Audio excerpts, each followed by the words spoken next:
It's okay. Off your mic. It's okay. Off your mic. Chai! Now wow, people wey suppose talk truth to power don off mic. And if we talk, now 500,000 they go sama us, call them hate speech. But fear not, my ego don't come. Him go torchlight every corner, nooks and cranny of all these bad people where they spoil our country.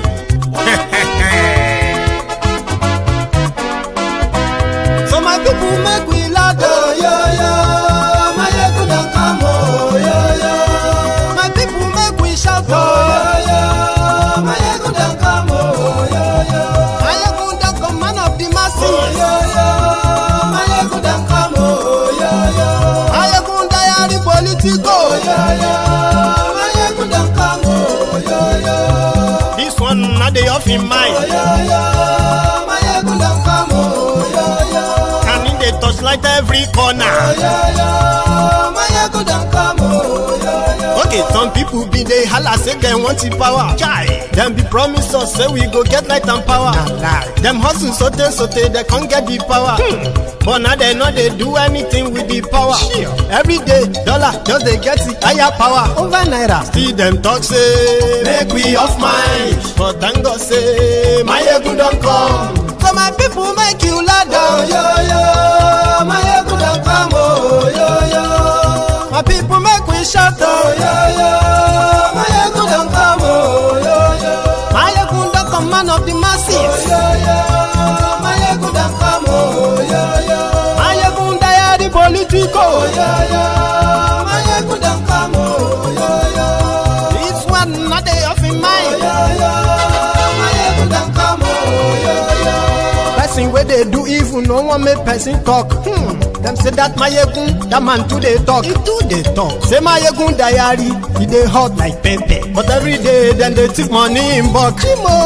Woman picking, they the street they hawk. Still them talk say make we no talk. But thank God say my egun don't come. So my people make you laugh, oh yo yo. My egun don't come, oh yo yo. My people make you shout, oh yo yo. My egun don't come, oh yo yo.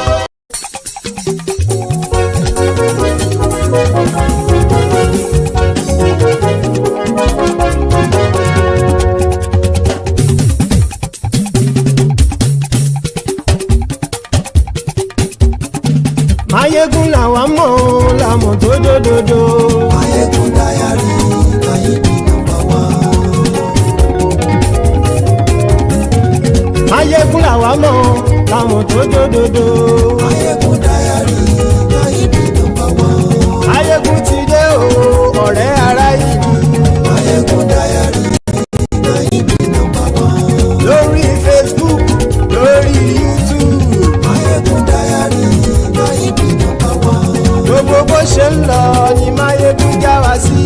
Mayegun diary Nayibi number one.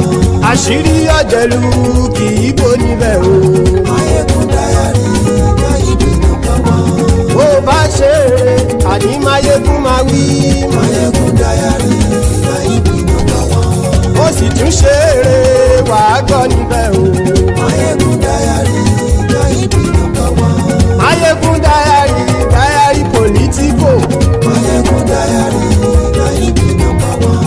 Godfatherism kò sí lọ́rọ̀ Mayegun. Mayegun diary Nayibi number one. Ẹ farabalẹ̀ sẹ́ o kẹ́gọ́rọ̀ lẹ́nu o.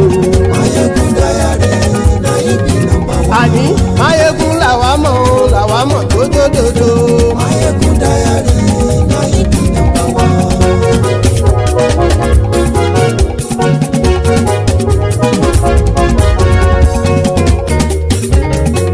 Àní ẹ̀sùn ràkì. Mayegun ti dé. Mayegun ti dé. Ọ̀jẹ̀lú ẹ̀sùn ràkì. Mayegun ti dé. Àní ẹ̀sùn ràkì. Mayegun ti dé. Lórí Facebook. Mayegun ti dé. Àní ẹ̀sùn ràkì. Mayegun ti dé. Lórí YouTube. Mayegun ti dé. Àní ẹ̀sùn ràkì. Mayegun ti dé. Bọ́ bàbá gbé wúrẹ́. Mayegun máa wí.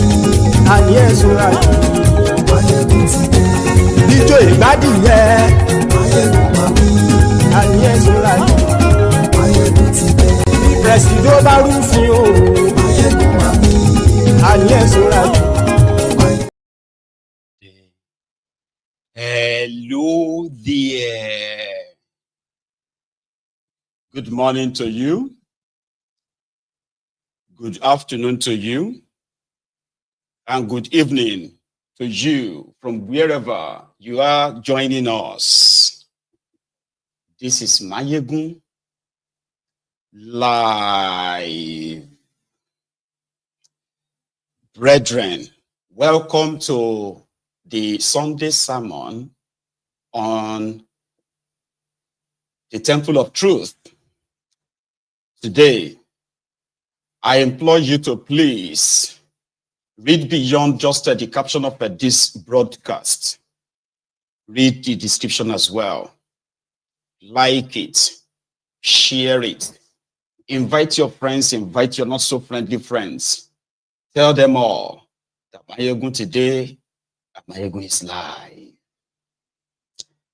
Tonight, we are starting with once upon a time promising individual who was once in the trenches and pretended, like as the most did, right? Pretended to be on the side of the people, joining others in the trenches to call out the incompetent, directionless, corrupt government in the recent past. His last adventure before this current one was when he was, like others said, he was tired of complaining about the incompetent people in government. So therefore, he was going to be the president. I am talking about Ogbeni Tope Fasua. If you belong to the trenches at the time, you probably will remember him very well. Tope Fasua. Again, if you are politically active in 2019, you will remember Tope Fasua. And they all had brilliant ideas, like, you know, the motivational speaker, the other one, what is that his name again? The African Wahala. The other one, the, you know, aspire to perspire, require to acquire, maguire to admire. Those motivational speaker, what is that his name again? They belong to the same category, right? Anyway, fast forward to 2023. Mr. Tope Fasua found his footing within the midst of the thiefnubu's political academy. God bless you. That was Beladro Toye. See, I can't even remember his name like regularly anymore. Anyway, right. Mr. Fasua found a space by the table where the destiny, well-being, safety, and prosperity of millions of Nigerians are being decided. And of course, he is no longer in the trenches. So his recent interview, and this is like the series of other like, you know, nonsensical talks that is being recorded to have spewed in defense of thiefnubu, because he became a special advisor, SA, to thiefnubu. I don't know on what. However, he's been out recently, right? So always, by the way, like compare what life is as Nigerians are lamenting, you know, at every given opportunity. This country is hard. This country is terrible. If you want to start any conversation, just scream Tinubu. Everybody will begin to talk about, yeah, you know what, you know, all that stuff. So to him, this is like a privilege that Nigerians are taking for granted. If not for thiefnubu, things would have been really terrible or worse. Because if you had to compare what your life is like in Nigeria to other parts of the world, you will be grateful. He is an advocate of that. You see, where the kind of people that you are going to tell them and say, Baba, I've not eaten since yesterday. I'm starving. I am so broke. And then they will look at you and be like, it's Elijah, you. Look at you. You are looking fresh. Somebody who hasn't, somebody who has not eaten since yesterday. They would have lost weight already. You are lying. That kind of people, right? They know what it is like, but they are just like, you are not really showing it, you know? Like somebody said that you are fatter than your benefactor. Your benefactor is a very slim, you know, kind of like a tiny person. But you look like, you know, a big, comfortable person than your helper. That is going to make helping you kind of like a difficult. But it is a different thing when it comes to these court jesters who are now member of the table, and they will give you more reasons why, no matter how hard you think Nigeria is for you or for the people you know, to them, you should still be grateful, because people are finding it even more difficult in other parts of the world. That if they have the opportunity that Nigerians have under thiefnubu, they will be grateful, right? In an example he gave, he said, a $10 meal, you can't even eat a $10 meal in America. But in Nigeria, with 1,500 naira, somebody can have a, you know, kind of like a meal in Nigeria. So people have been reacting to that, okay? So when he was asked that, things are very tough, and the oppositions are grouping together, and they would get rid of Koolu. He just blatantly, just like, you know, dismissively, like, who are those that can remove thiefnubu, or who are those that will remove thiefnubu in 2027? And ironically, it seems like literally that there is no any chance of removing this Koolu. And see, there are those who believe in the power of the people. That is when the people actually knows that they have that power, okay? But for somebody like thiefnubu, right, it is not a reverse psychology to discourage anybody, but it is just to further let you know the reality of the compromised system that Nigeria operates. And when somebody who is a career criminal is in charge of the state, like a country, every institution becomes a tool in his hand, and not actually to protect those institutions, okay, but for those institutions to protect his interest. In this regard, those institutions can go into like disrepute and wherever, it doesn't matter, as long as they, you know, sort of follow his will and fit. And that's exactly what thiefnubu has right now. A system whereby millions of people were said to have registered there to vote, but you know what, how that went, right? So, and this was the time when he was not fully in charge, just a little bit compromised here and there, and that got him the Astor Rock, right? Now he's making the appointment of, for these institutions who are practically just like his boys, loyal to him, do his bidding, and whatever his bidding is Nigeria's bidding. That is the philosophy, that is the theory. So who are those who will remove thiefnubu? Election. Once we have free and fair election, who will conduct that? Right? You know, it is like asking thiefnubu to play Russian roulette, right? With the power that he did all he could, right? To compromise your institutions, right? Disgraced, supposed, you know, important institutions like the judiciary, for example, that they got so compromised that they were openly defending thiefnubu rather than be judges who listens to evidence. They were publicly, right, defending thiefnubu. So the system is compromised. Who is going to make the people's power count that an election will, you know, kind of like that? There are many, there are many solutions sort of like provided by a lot of people, but they need to do a constitutional change. They need to change the electoral act. They also need to sack everybody in INEC and employ new people and all that stuff. So the question is, who is going to do that? And with what you have in that contraption, right, presently, like what happened in Edo, when Oga is interested, or gas interest, right, supersede whatever amendment or whatever it's, because if he's still going to be the one to do it. That's why I said that it's like playing Russian roulette, right? Give him a gun and say, yeah, shoot yourself. Let's see if it's going to come out or not. In the thiefnubu's case, that is never going to happen. Then you have another institution, the National Assembly. Like, can you genuinely say the Akpabiole and the House of Representatives under this thiefnubu are doing anything to strengthen democracy in the truest sense of it, checks and balances? Can anybody genuinely say that? But what majority believe is that they were expected to toe the line of whatever the executive proposes, right?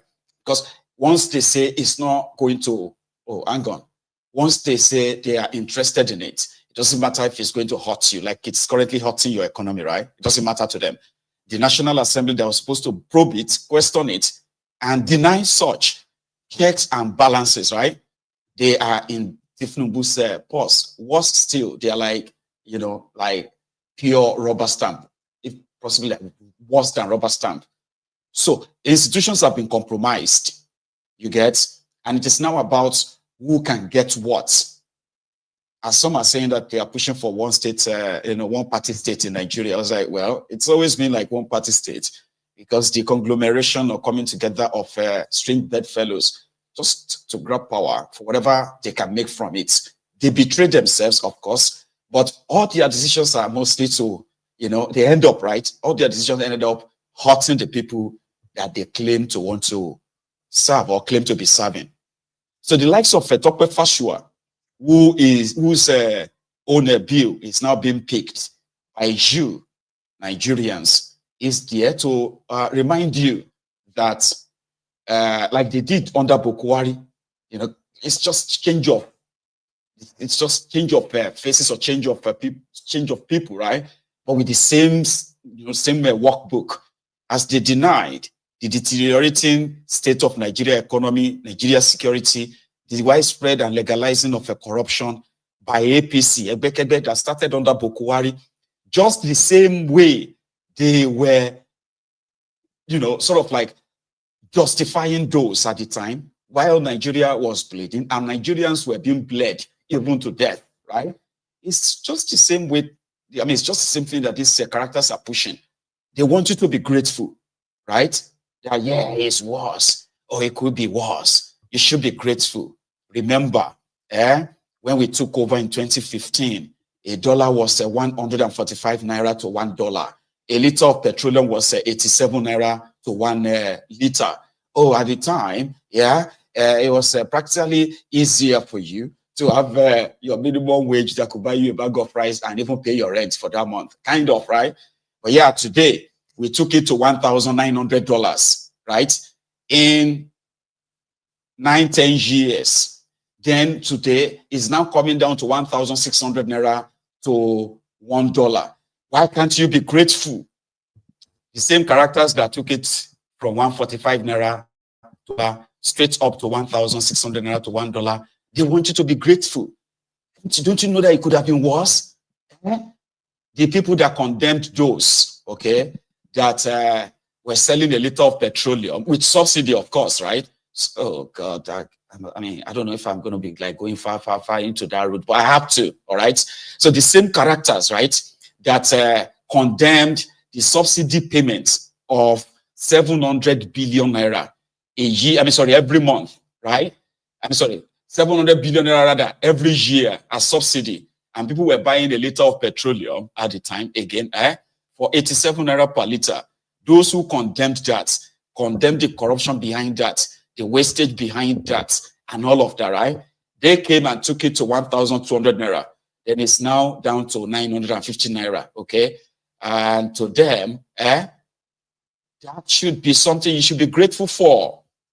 The guys that took inflation, I don't know if some of you even remember at all, that inflation was once in that contraption. It looks like ages ago, but this was just like 10, 11 years ago. That inflation in Nigeria was somewhere around 7.5%. And what do you call it? Food inflation in Nigeria was somewhere around 5.5% in that contraption. Today, inflation in Nigeria is more than 200 to 300%, right? Food inflation in Nigeria is more than 500% already. But they are doing the abracadabra, telling the people that, oh yeah, you see, inflation is coming down from 34% now to 24%. But in reality, on the street, in people's lives, they are wondering, where is that change? Why are we not feeling it? How come this whole thing they said they are doing, how come it's not reflecting? I mean, come on. When a liter of petroleum jumped from 167 naira per liter straight to 630 naira per liter, everything changed just like that. When it moved from 630 naira per liter straight up to 1,200 naira per liter, everything followed. Food or rent or school fees or medicals or name it, everything followed. And the minimum wage stayed the same, sadly, which further, destroyed the people's finances and the people's health as well in this time. But to people like Tope Fasua, he believes that, number one, there's nothing you can do to remove thiefnubu. Then, number two, if you are not grateful for what thiefnubu is doing, definitely you are just an ordinary hater because things are getting better in his own, where is he again? Tope Fasua. Give me one sec. Yeah, with Seun Okinbaloye. Can Nigeria take your word today to say they can trust the Tinubu government that he has absolutely their interests at heart and is going to do the right thing? 100%. Especially at the threat that with the way it's going, this government will lose in 2027 if he decides to be on the ballot. To lose to who? I wish them luck, but that's politics for you. I wanted to show you this. Look, local inputs and others seen driving down FMCG cost. Okay, that's business day. Forest scarcity forces manufacturers to get creative and adopt local whatever. That is a nairametrics. That's manufacturers myself below losses high local content. You can see that it's never easy. To actually get a country to get better. It's the things that we're used to. Okay, you can see several initiatives in that area. It's the things that we're used to and our habits. Are we ready to change it? Because for example, now the average life of a Nigerian, we know that we don't like the tough life. We want to flex, we want to do our parties, we want to spend our money anyhow that we wish. We want to drive the big cars, we want to have several of them. We build our houses from scratch, and that's why the president, you see that is big on the issue of credit. To as a way of reducing corruption, you build your house from foundation to the roof without borrowing 1 naira. None of your friends who live abroad who have jackpot can do. They can't try it. You get a mortgage for 30 years, you pay. In my sojourn around the world, I tell my friend, I've never seen one of them who finished paying their mortgage. I've not seen one of them. Because usually by the time, if you are even the very strict type, you pay for 10 years and you have equity of $100,000, you want to take it, there's something you have to do with that $100,000. You're back to square one. People die and leave mortgages for their children to start battling with, Look, so our life is different here. So we have to be careful what we're asking for. But the agitation that is growing on, can your party and this government survive it? What agitation are you talking about? This is political agitation as far as I'm concerned. You don't think that in reality, they are real economic... No. I've been able to show you right here, if you would review this video, that indeed the economic part of it, we're getting out of it. This is not the time to agitate about the economy. I'm giving you that. And I put the responsibility back from federal government. I've actually brought the state governments in, local governments in. And I've also brought the private sector in, including yourself, including your platforms, including the other places, to say that, look, this is the time for you to think about all of these, younger people. What are you doing for them? If they are where they were last year is unacceptable because your company is not where it was last year. I put the responsibility back. So I don't see what you're talking about in terms of economy. Now we can only say, okay, let's get constructive.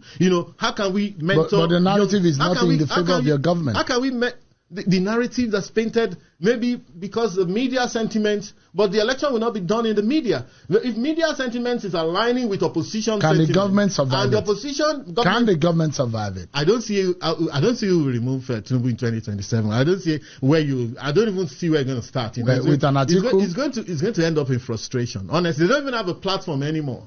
Which platform are they using? Where are all those parties? How can they pull together?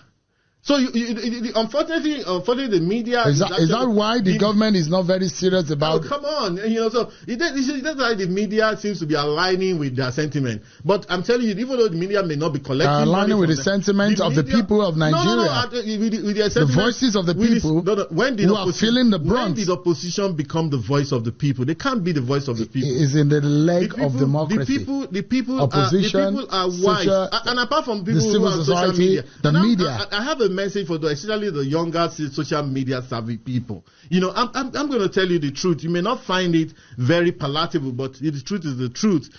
For those of you who are positive, if you curse your country, you get a curse back. If you bless your country, you gotta get blessed back. This country, look. The best place for anybody to do business in the world is in the country where they're from. I did business in the United Kingdom for more than 10 years. I've done business in the UAE. I've done business in the US. I've seen that, look, where you're from is what matters.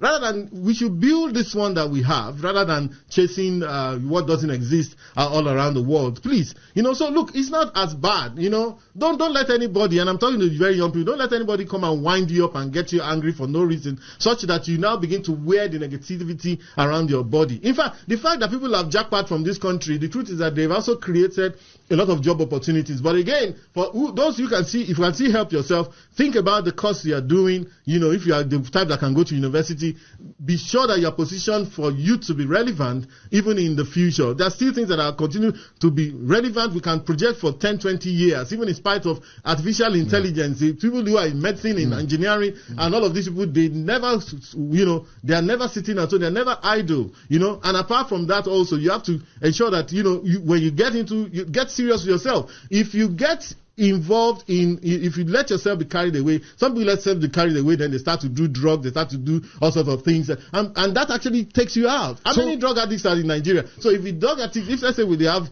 1 million or 2 million drug addicts in Nigeria, they come together and say, oh, we are suffering, when the problem they have is actually the drug addiction, which some of them have refused to kick. So are we going to condemn Nigeria on that basis? I will ask you on the final note, and I'll say before that one, I'll also say there's opportunity in the technical area. Do you know the ordinary welders? We can't find good ones in Nigeria. We need good ones, and there are institutes. And nuisance, Lily. You see how it kept going on and on and on and on and on. In the same breath, he kind of like summarized the opposition. He said it's going to end in frustration. They don't have what it takes. They don't even have the platform. They don't even have the party. That is how confident, that they are. Then he directed his tirade, right? He directed it to the people, he said, the young Nigerians who are on social media savvy, okay? That they should stop cursing their country, because when you are cursing Nigeria, you are cursing yourself. Another gaslight, because that's what they do. That's another gaslighting, all right? It's not them, it's you. Oh, then if you go abroad, even those who are going abroad, that created some jobs too here. So all you have to do is to go to school, right? And position yourself for all these jobs that those ones who are going abroad, who are jackpotting, right? You can replace them, He went on to talk about how Nigerians, right, love to build their own houses from the scratch. And in abroad, it's got friends, right, who never stop paying their mortgages. You get that? So he kept kind of like comparing, even to the point of food and all that. This is their own ideal way, okay, of pushing a form of a propaganda, right, that they themselves actually believe what they are saying, okay? So if you don't agree, automatically it's because you don't like us. There was another confrontation, should I call it, between, Agba Jalingo. That one said, Nigeria is a place where what they practice is AK-47 economy. What is AK-47 economy? That is the economy where you can invest in buying AK-47 and go straight into kidnapping, all right?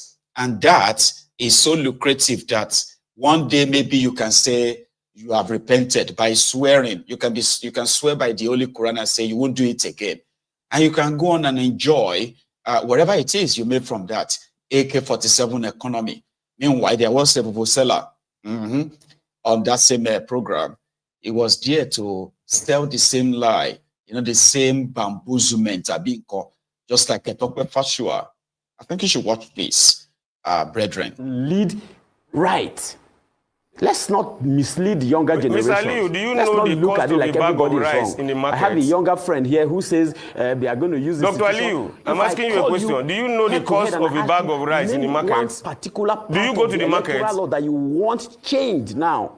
I bet you. I'm sure that as we are talking now, policemen are waiting for you outside the studio so that when you finish, you will enter an SUV. Policemen and civil defense, people's fathers are waiting for you now as we are talking.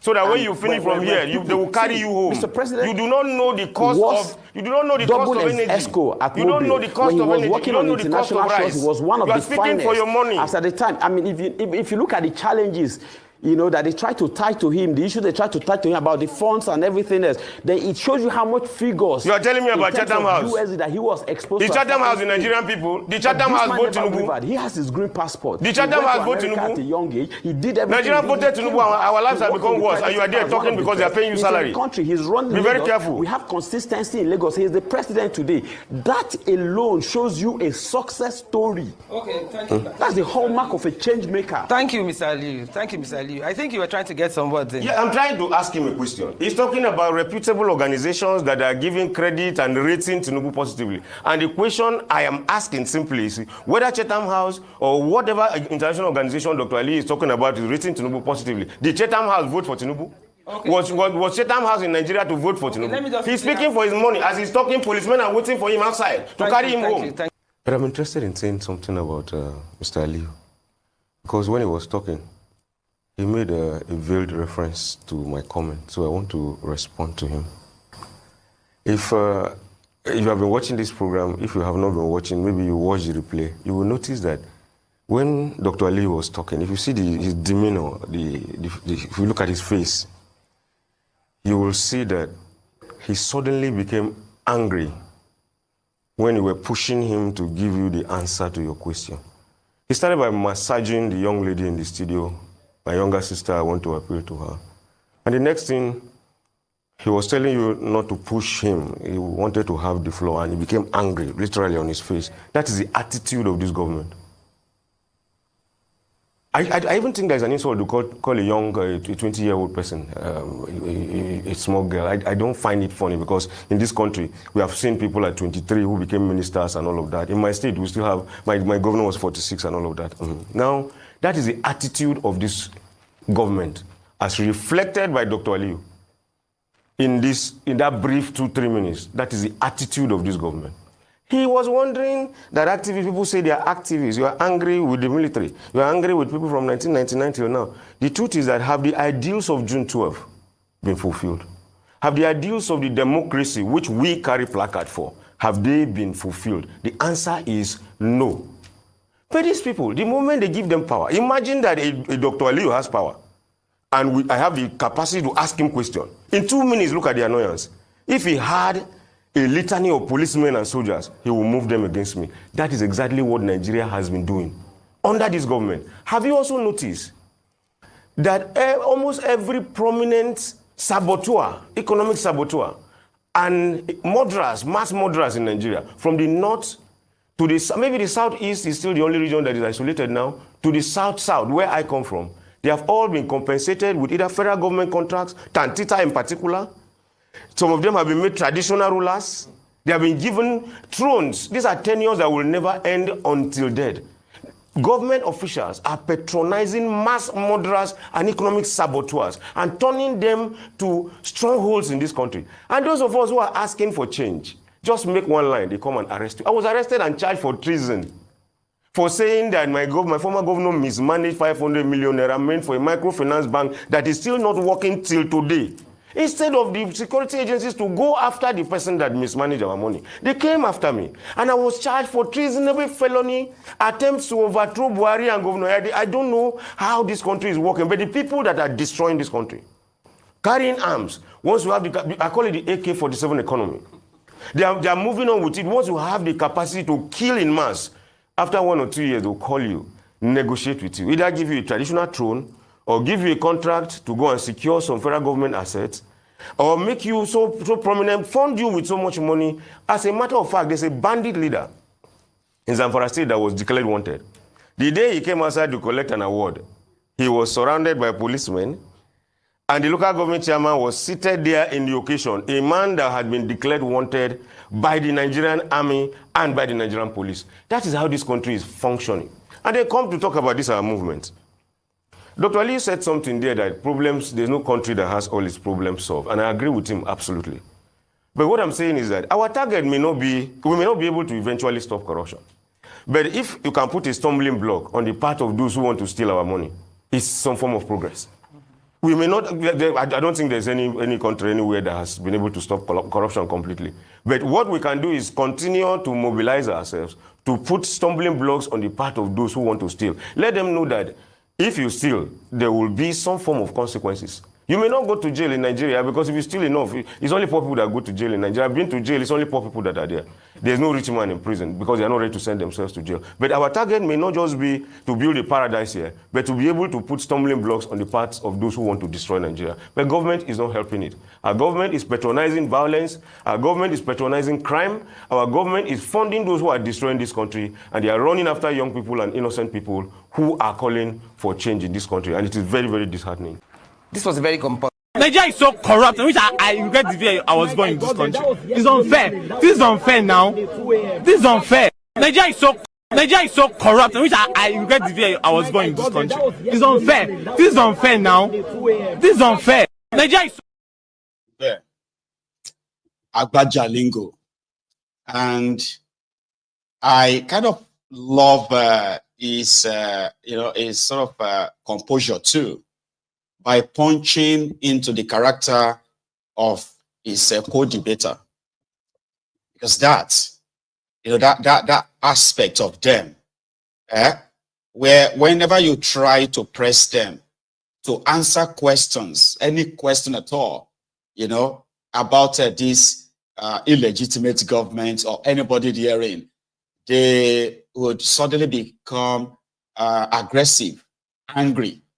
And from that moment on, the nicest among them can say, there's nothing I tell you that you're going to believe anyway. So, or they become very defensive rather than have a proper conversation around, okay, tell us, how could you do this or that, blah, blah, blah. They'll say, they'll turn it into something else. Because in reality, Baba, for people who are business owners in Nigeria, they can tell you it is. Everybody. Traders who are supposed to run the economy. Remember, there is one ShopRite, Silverbird. This is ShopRite in Silverbird. Can you see the ShopRite?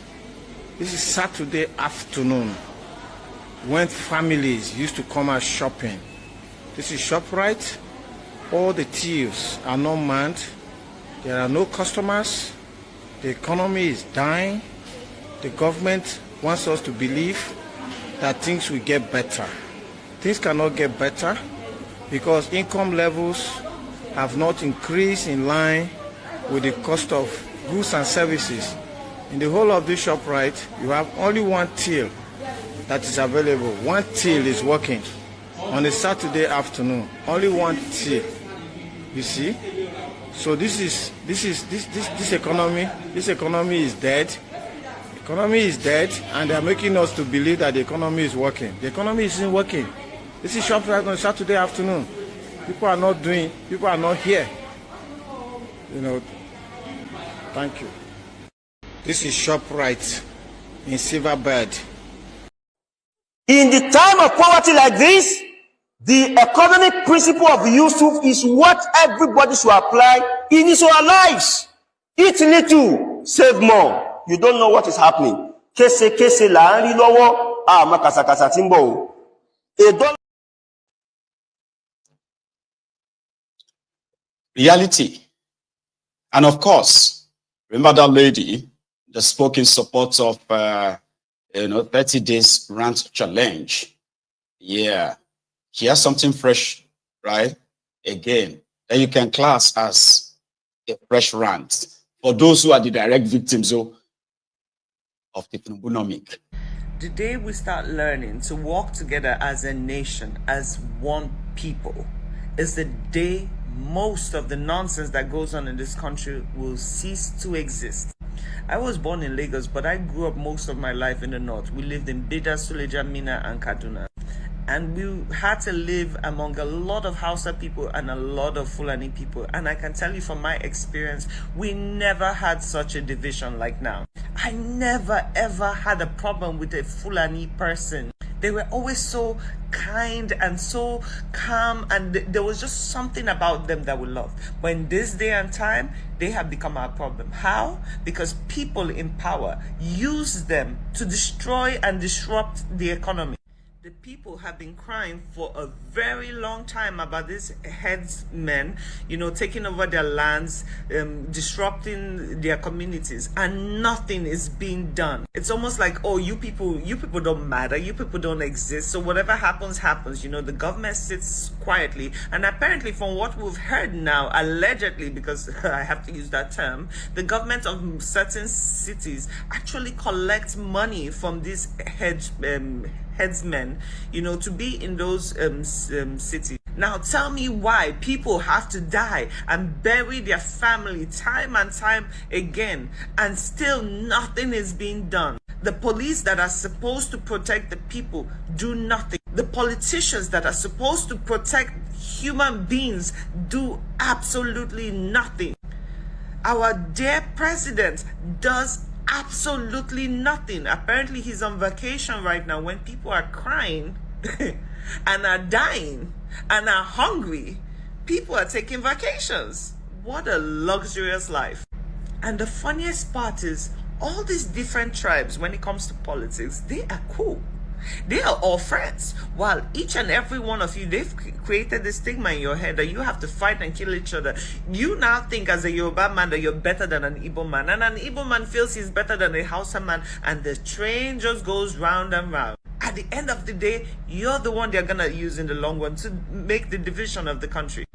It's so painful to me to open my phone one day in the middle of a 30-day rant and see the destruction that happened in Uromi, Edo State, because I'm an Edo babe. So when I hear things like that, it really pains my soul. I actually feel hurt for the people.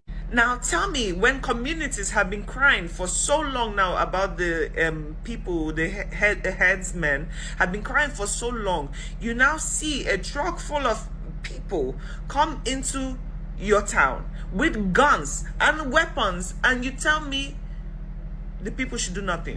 Now, do I believe in jungle justice? I don't like it. I couldn't even see it. I couldn't video it. I couldn't be around that situation because I just feel it's so barbaric. But in the community where they have spoken to authorities and nothing is happening, I do feel their pain because they also have lost people. So I understand what went on there. Do I approve of it?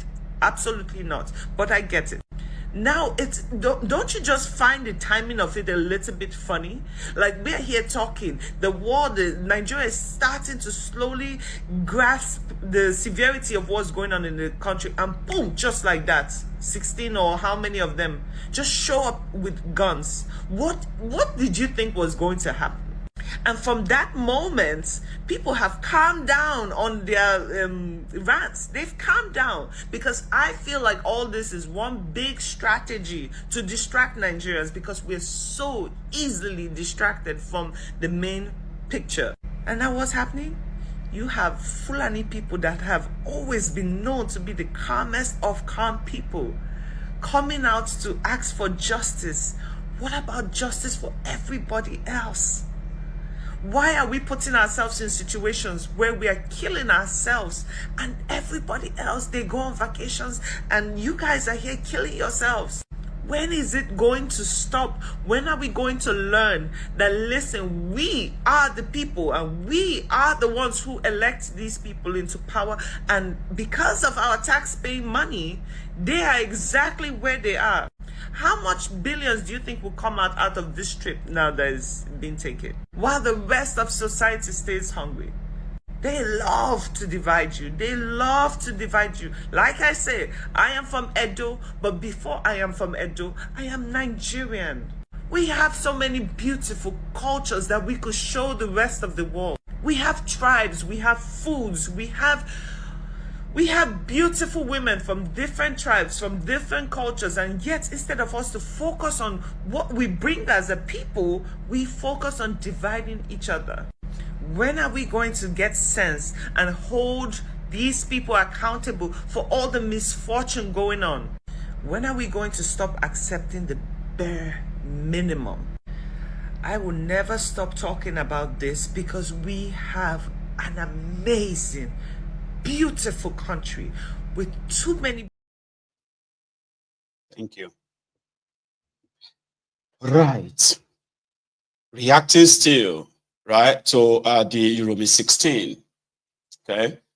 And then we should at the same time be reacting the same way, with the same uproar, right? We should be doing the same thing for the Bokos 12. You see, when the Fulani terrorists struck in Bokos local government area, where 5 communities were attacked simultaneously, 12 people slaughtered, 18 people hospitalized. Up to this moment, we haven't seen much tension generated, right? Just like what happened there at Iromi. And you see why we listen to that beautiful lady, right, who also spoke about a lot in that direction, okay? It's because, you see, while the young people were pushing the campaign, online campaign, against this thiefnubu regime, expressing not just their disappointment, but the level of hardship, economic, destructive policies, as they is biting, right, in those videos. They are so powerful. There are more and more and more people who are actually like subscribing to that and joining and expressing themselves. And they've started, right, plotting what was called, a real street march, a protest, and stuff like that. Is generating this momentum in the last 2 weeks until, like she said, from nowhere, this Euromi happened, right? And then, yeah, Bokos happened, but different reactions in the same country. How is that? So anyway, we do have other northerners who have also reacted now, not just said to what happened in Europe. Like we saw some of them who spoke up, right? We have started seeing few of them speak again on the Bokos. Everybody is still calling out on supposedly the government, the president, who doesn't even live in Nigeria, to do something. The first one. Hey, ladies and gentlemen, I'm here on a very, very sad note. Wallahi, yesterday and day before yesterday, when I saw the pictures, the gruesome pictures of the individuals that were unalived in Bokos, I wept for my country. Not just Bokos, in Ehamofu and also Adani in Enugu State. It is very, very unfortunate that these things are happening. These headsmen, I don't understand how somebody is going to compare the life of a cow to a life of a human being. Who does that? Let's assume something happens to the headsmen. Why would you take the laws into your hands? This is not the first time you people are doing this thing. I worked in Enugu for 5 years. I worked under the Enugu State Peace and Security Committee. There is no local government in Enugu that I have not been to, trying to curb these menace between farmers and herders. I've been to all these places, from Nkerefi in Ogu to Adani, Isuzo, Uzuwani, Udi, Igwetiti, Igwezi. You understand? I've been to all these places, Oba Nsuka, because I was with the Enugu State Peace and Security Committee that was constituted by the former governor, Right Honorable Ifeanyi Ugwuanyi. We go into these villages, we see the destruction that these headsmen usually do and cause. So my problem is, what is wrong with the security architectures of these states? For how long these headsmen attacks have been consistent for the past decade? I can remember the attack in Dogona in Jos. So I wonder, children that do not know anything about whatever it is, I wonder how you are going to take your cows close to somebody's farm, destroy the person's farm. Though I know sometimes the reaction from the farmer sometimes is harsh, of which I understand. It's difficult for you to put ones and twos together, farm, and then see it destroyed. But I wonder how this will now result to you coming back in the night and destroying a whole community, unaliving a whole community, unaliving over 100 people that know nothing about what transpired. For crying out loud, where is that done? Where is that done on this earth? Where is that done? Only in Nigeria. I saw the governor of Plateau State, Caleb Muftuanga. I would definitely applaud you, Mr. Governor, for your swift intervention in going to Bokos. I don't know what the Enugu State governor is doing about the Adani situation and that of Ehamofu. But I even saw the governor of Plateau State in Abuja trying to seal a deal with a security architecture about the surveillance, I think drones and some other things. But this has to stop. If you know what I experienced in Enugu, I'll find time and give you people. I have concrete details of what is happening between farmer and herders. I have details of the issues with the farmers. I have details of the issues with the herders. I think it's time we do something about this collectively. So if you condemn the killing of Deborah, now condemn the killing of the 16 people in Edo State, Uromi, and you're not condemning the killings in Bokos, then you are a hypocrite. What is wrong is wrong. You cannot side one particular people and you are expecting change. No. If you want to criticize constructively. That's just it. I'll be on the TikTok live this night. I know that we all have this trust issue, and that in itself is the evidence of how divided we truly are, courtesy of this APC. The people have no trust in their government, right? And because of that, the government themselves lack, adequate resources, which primarily is the human resources, okay, to really tackle and protect them. So they are not really genuine about it.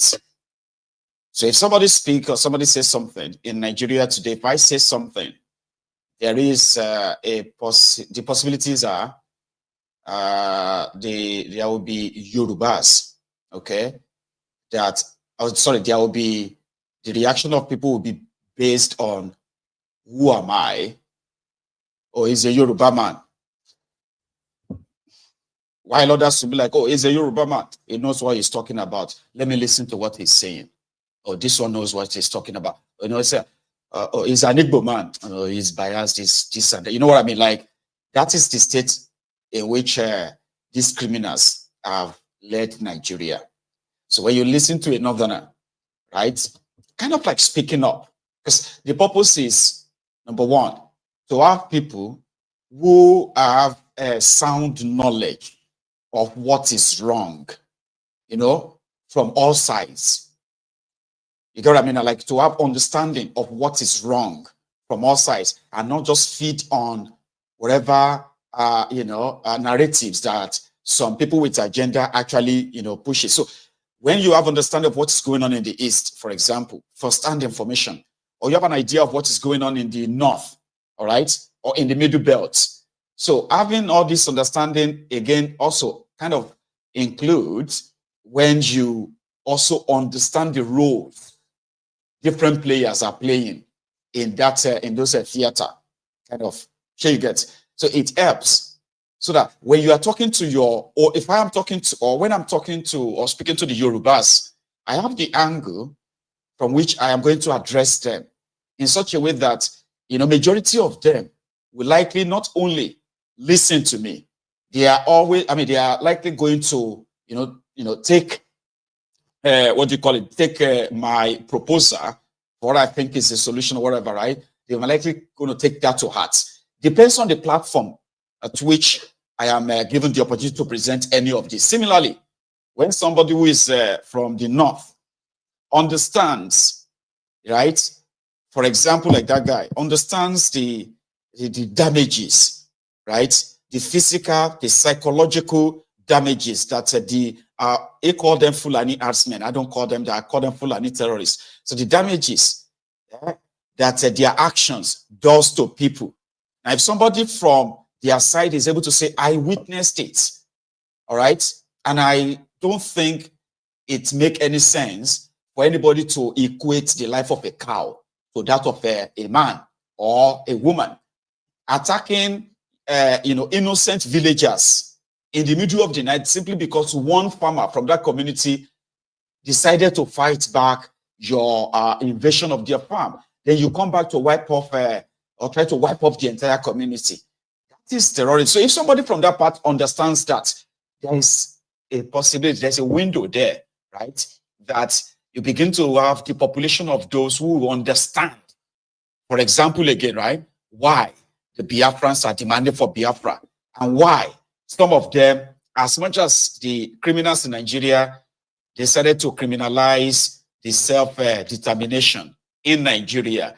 When somebody from outside that place have an opportunity of visiting the place, have a first-hand information experience, then that simply means they would understand the pains that the people have been subjected to, the neglect, the kind of state-conspired marginalization. So when you are from outside the place and you get to understand it firsthand, like I said, it gives a better, it's kind of like it gives a better acceptance, so to say, right, to those who are from outside that clan, which means an Hausa man that's just like that guy will be able to tell a fellow northerner or a fellow Fulani and say, man, the atrocities we are committing in that place and how the government is looking away as well is indeed enough, right, for these people to say they want to break up, because that will allow them to defend themselves, since Nigeria won't defend them, right? So somebody from the north then will be like, oh, I never saw it that way. I just thought that they're just too proud. I don't know, like they are always like want to break up. So I didn't see it that way. So, well, I experienced it and it's even worse. All right. So that is one. The leader, the youth leader, or call him Afenifere, a Yoruba social, cultural, political group called Afenifere.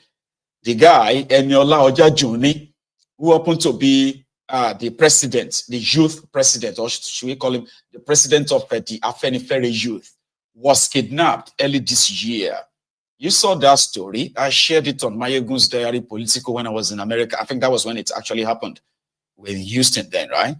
So his kidnappers, he said it was on his way to Abuja when he got kidnapped by Fulanis. And they demanded for 100 million naira or they will kill him. So he was tortured and they recorded him. He was tortured and threatened to be killed, shot and killed, if the ransom was not paid. And he was begging in a very viral video, right? Anyway, Eniola Ojajuni, right, has now shared his own personal experience and story, and he used this opportunity to call on those that, acclaimed Yoruba leaders or the Yoruba political leaders to better wake up. You better wake up, because from what he experienced, right, we are done for in Yoruba land and in southern Nigeria. So, in general, kind of. So listen to this. Eniola. My name is Prince Eniola Ojajuni, the National President of Afenifere National Youth Council. To all the leaders of the Yorubas presently, the OPC leader and all the present leaders of the Yorubas, it happened to occur on the 17th of February. I have a meeting in Abuja with Abuja Chambers of Commerce. Unfortunately, my flight was scheduled for Tuesday, and I just have to be in Abuja on Monday. Like I said, we proceed on that journey on that fateful Monday. It was a black Monday, a Monday that I will never forget in my life. A Mondays of sorrow, a Mondays of agony and pain, because what I went through, it was the grace of God. I know, mercy of God. It has saved me for that terrible experience. And what happened to me, I doubt it can happen in Borno State, in Katsina, in all the northern part of this state, because I believe the Yoruba, what our leaders have said, no Yoruba can go to part of the north and kidnap the emir or any leaders of the northern part.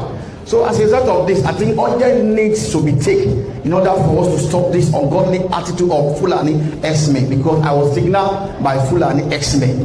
Like I said, on that 17th, when we get to Ondo State, and from Ondo State, after Ikare, the journey was smoothly, and we proceed to a town called Akumo. It was after 3 minutes between Akumo and the Nigerian military checking point. In fact, just 3 minutes between Amateku and the Nigerian military checking point, there will be ambush.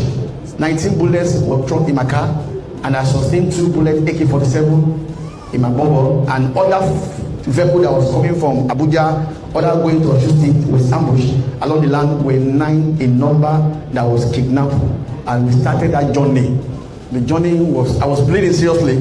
When we trekked, the incident happened around 1:44 in the afternoon. It was 10 p.m. before we stopped trekking in the bush. We were just trekking without no destination. It was after the second day that they gave us access to our food. So I was the only one that had food, because my phone and my laptop iPad was in my travel bag at the front of the car. So they never knew they went through my profile. So they just called me, we know you. You are the leaders of Afenifere. You will see your ID card. You will go and stay there. You are a special person. All of you. They just decided to put us separately. And after they asked me to call my family, the first person I called, it was my wife. I told my wife, and I instructed the National Secretary of Afenifere that he should release a press statement that I was kidnapped on my way to Abuja and I sustained bullet injury. That was how we started that journey for 12 days. No food, no medical care. Every day we were subjected to torture.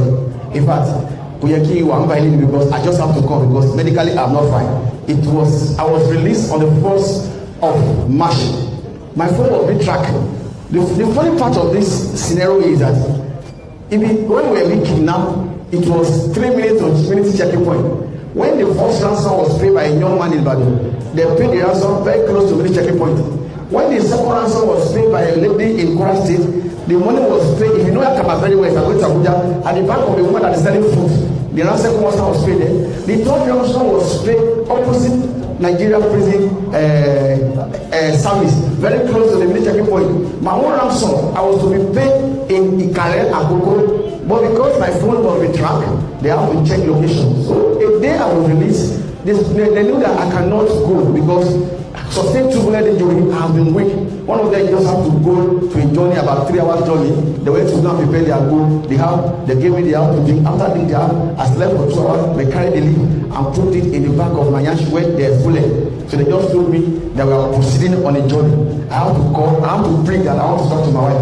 If I pray that I want to make up, I must subject to beating. And the reason why is because I'm a leader of Afenifere. The Afenifere has been giving the Fulani and the Hausa some challenges because they told me. The point where I'm going, that every Yoruba, every sons and daughters of Yoruba must rise and must defend our land. I'm so glad that we have thousands of police here. It's unfortunate that the so-called Amateku, let me just put it that way, they're following the political appointment. May his soul rest in peace, my great governor, Rotimi Akeredolu. If the man is alive, I can assure you that it will enforce all the Amateku in Southwest to go after those people. Since Akeredolu have died, Amateku, they don't function like they will be functioning. So, as I was saying, So on that day, they told me we were going on a journey. I just have to look at the time. The time was, that was on the 28th of February. The time was 3 or 4:23. We started the journey between 4:23 until the second day, 5 a.m. We're trekking in the bush. No food, no water. In the morning, they asked me to call my wife. I called my wife. My wife said the ransom has complete. I paid much of about of money. Nigerians stood up. London, everybody, my family contributed money so that I won't be able to die. But I thank God that I came out alive to tell my story. Because a lot of people have been kidnapping, but they fear us. They can't come out to say all this. And I discovered that we were trekking from Kapa. We trekked to Impilo in Edo State. Impilo in Edo State, I have the authority to say, is the home of the Fulani who are kidnapping or terrorizing in Southwest. In fact, that day, my wife and my younger brother with Nigerian Foreign Service, they counted about 5 new motorcycles that was trailing them to the bush, and the money was paid again very close to Nigeria military checking point. So definitely something is going on between our sons and these people. The money was paid. After the money was paid, I was released on the 1st of March. Then they took me to Caribbean Hospital where the first surgery was commenced and the second surgery was done about 2 weeks ago. But my message to Southwest Governor, because their first priority is to protect life and property. A place where there's insecurity, there's no how you can create jobs, there's no how investors want to come to that state. No matter how the potential of resources you want to have, that nobody will come and invest. I have a message for Ondo State Governor, very important. I have a message for the state governor, very important. I have a message for Sioux State, Ekiti State, and Lagos State, very important. Because I've said I'm not going to release any information based on the national security. I was taken, and this Fulani expert, they showed me 5 camps that they have in our land. And they told me in Ondo, they have 26. I will continue to be saying that 26 camps of the terrorists in Ondo State, and other part of Southwest making 53 camps. If somebody can have 55 camps in a particular region, tell me. After I was released by the Fulani men, Akure North was attacked because they told me that they are coming. When I'm on board, be only, Lord only. So my fathers and leaders of the Yoruba, it is a very urgent, like our daddy has said, life and security of our people is very paramount to us, and we must protect it. We must protect our heritage. State police, community police. If they are named for the Southwest government to come back and retake it to restructure their material security network, put in the right people. Don't appoint them based on party member that cannot enforce criminals. Put in the right people that can be able to save the lands of Yoruba. And Mr. President, you have the right to do the same thing now because you're Yoruba, so that your name can be right in good. All this that is happening, it cannot happen to anybody in the north. Now it's happening in those states. Nobody is supporting double justice. It's happening in Arizona. They are all working against us. When there was a young girl was killed in daylight in the northern part, what are these people do? Yoruba are traditionally, we are not a slave. It is time that we stand up and defend our identity. My name is Prince Eniola Ojajuni Eniola.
Pastor, àwọn ọmọjọ sticker ló ń ṣọ́ wa àṣẹ kò rí pé orí wa ti burú ìwọ má dídá ìpá pàrọ̀ àrùn rìn yẹ kí wọn bá bùtọ̀ jẹ kò jẹ́ gbèsè àgbẹ̀tọ̀ àbí kò gbẹ́rì tí kò gbé tí a fẹ́ jókòó tẹ̀ rà gbẹ́rì tí bá yọ píù àwòyí àárín ọmọ yín pé wàá yín bá gbé pé ìgbà tó fẹ́ mú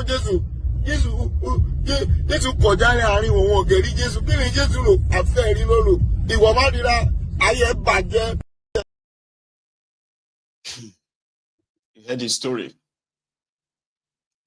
Eniola Ojajuni is the president of national president of Afenifere Youth, a Yoruba socio-cultural political group, and his experience in the hands of the terrorists. You know, he was kidnapped in those states. They made him trek to as far as Kogi State, even those states. Ransoms. He said it was ambushed just about 3 minutes after military checkpoint. Many victims have actually shared similar stories of when they got kidnapped. It wasn't far away from the military checkpoints, and then when they were paying ransoms as well, it was not also far from the military checkpoints. But those who actually kidnapped them, they were Fulani terrorists, armed. 18 bullets were shot at his own car, and more bullets were shot at other travelers before they kidnapped 9 travelers. They demanded for 100 million naira before they would free him. It was with them, like he said, right, for nearly a month. He was kidnapped in February, and he was freed on the 1st of March. From his own experience, he's just so lucky to live to tell his own story.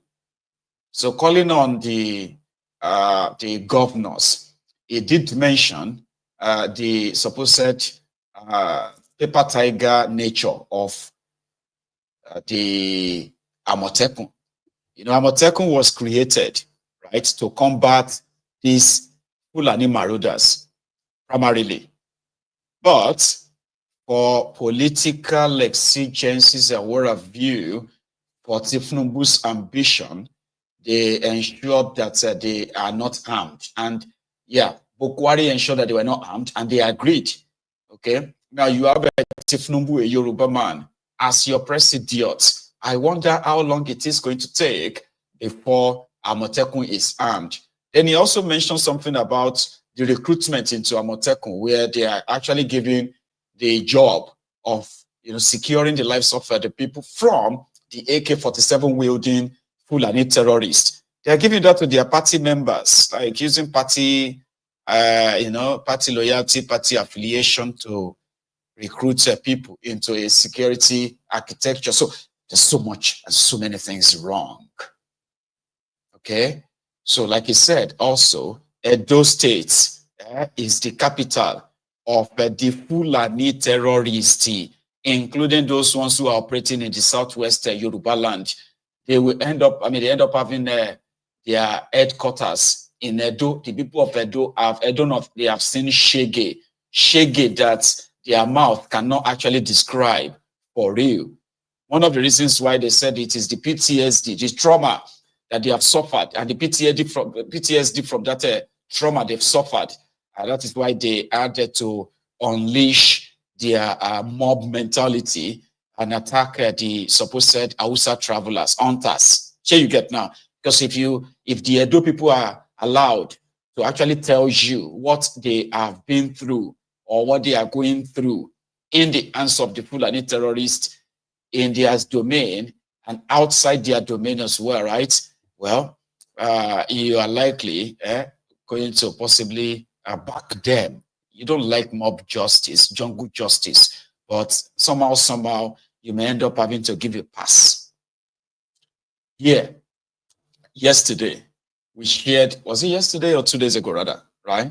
So we shared the story of this northern group called the Concerned Northern Citizens, who because of what happened in Uromi, Edo State, so they came out to condemn it, and then they gave some conditions like the perpetrators, the mob, must be paraded.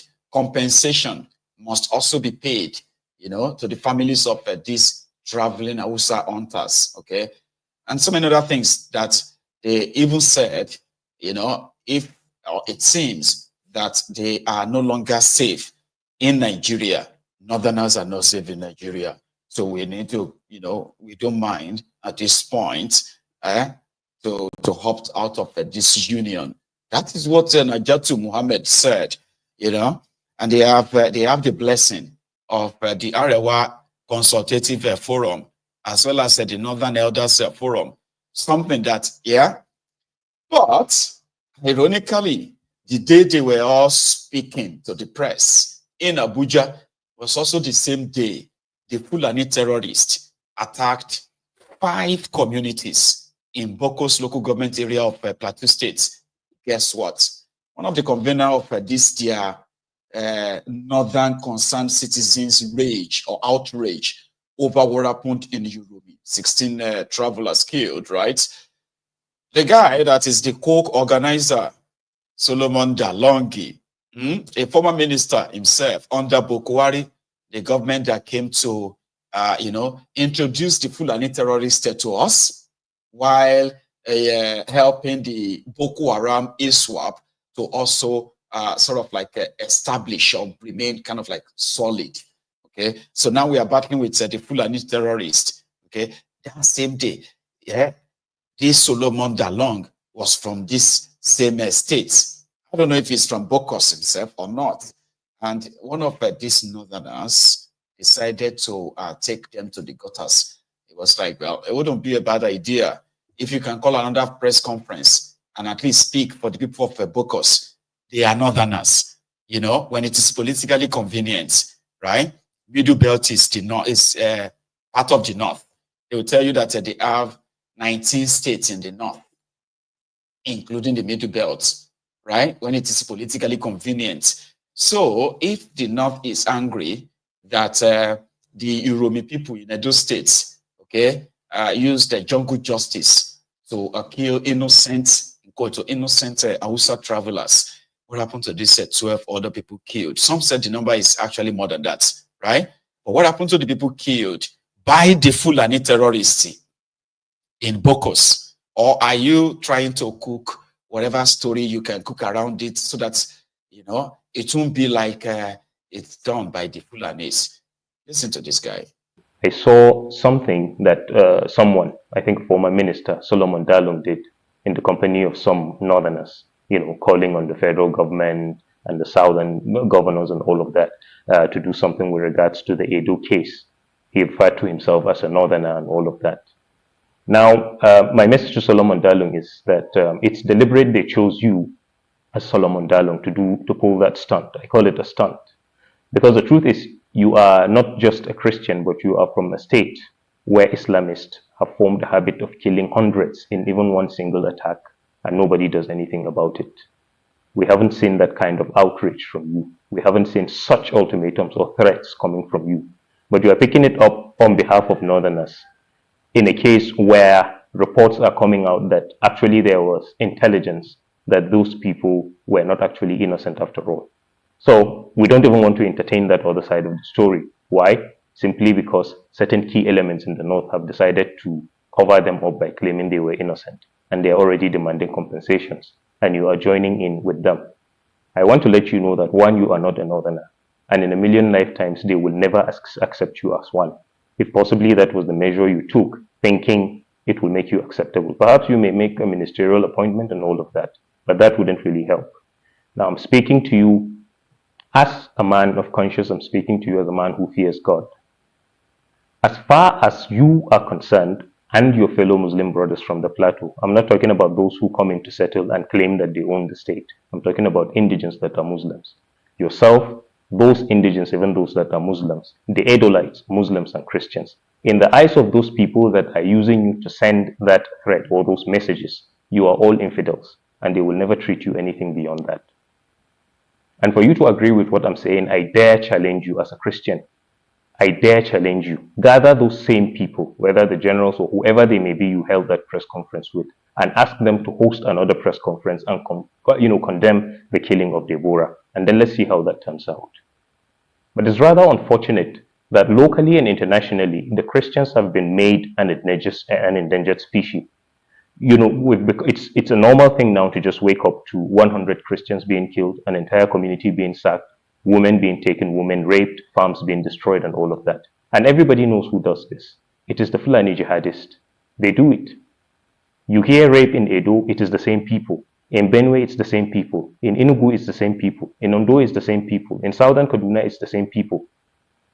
And yet by some, I don't know what to call it, whether a miracle, they go all around crying victims everywhere. They kill people in their hundreds, they rape women. And each time one of them runs out of luck and gets killed, you have an outrage from the entire North demanding compensation and claiming that they are innocent. Why is it happening? But then I would ask you, where are the Christian elite? Where are the politicians? Where are the generals?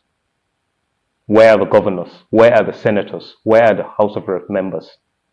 We can't live a cowardly lifestyle simply because we are Christians. There is a responsibility on our shoulders. Your strength and your vigor is not all about making it to the Senate, collecting huge sums, going to the village and sharing chicken change to people. You owe the community a responsibility. Stand with them, defend them. And by divine right, self-defense is ours.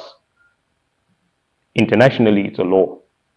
When we become endangered species, self-preservation is not an option. That is all that we have left. So I'd call on communities to organize themselves as far as it lies within the laws of God and the laws of the land, the laws of international, the international community. We owe ourselves that responsibility. Enough of waiting and waiting and waiting for security to come and defend us. They have never come to our rescue. They have never come to our rescue.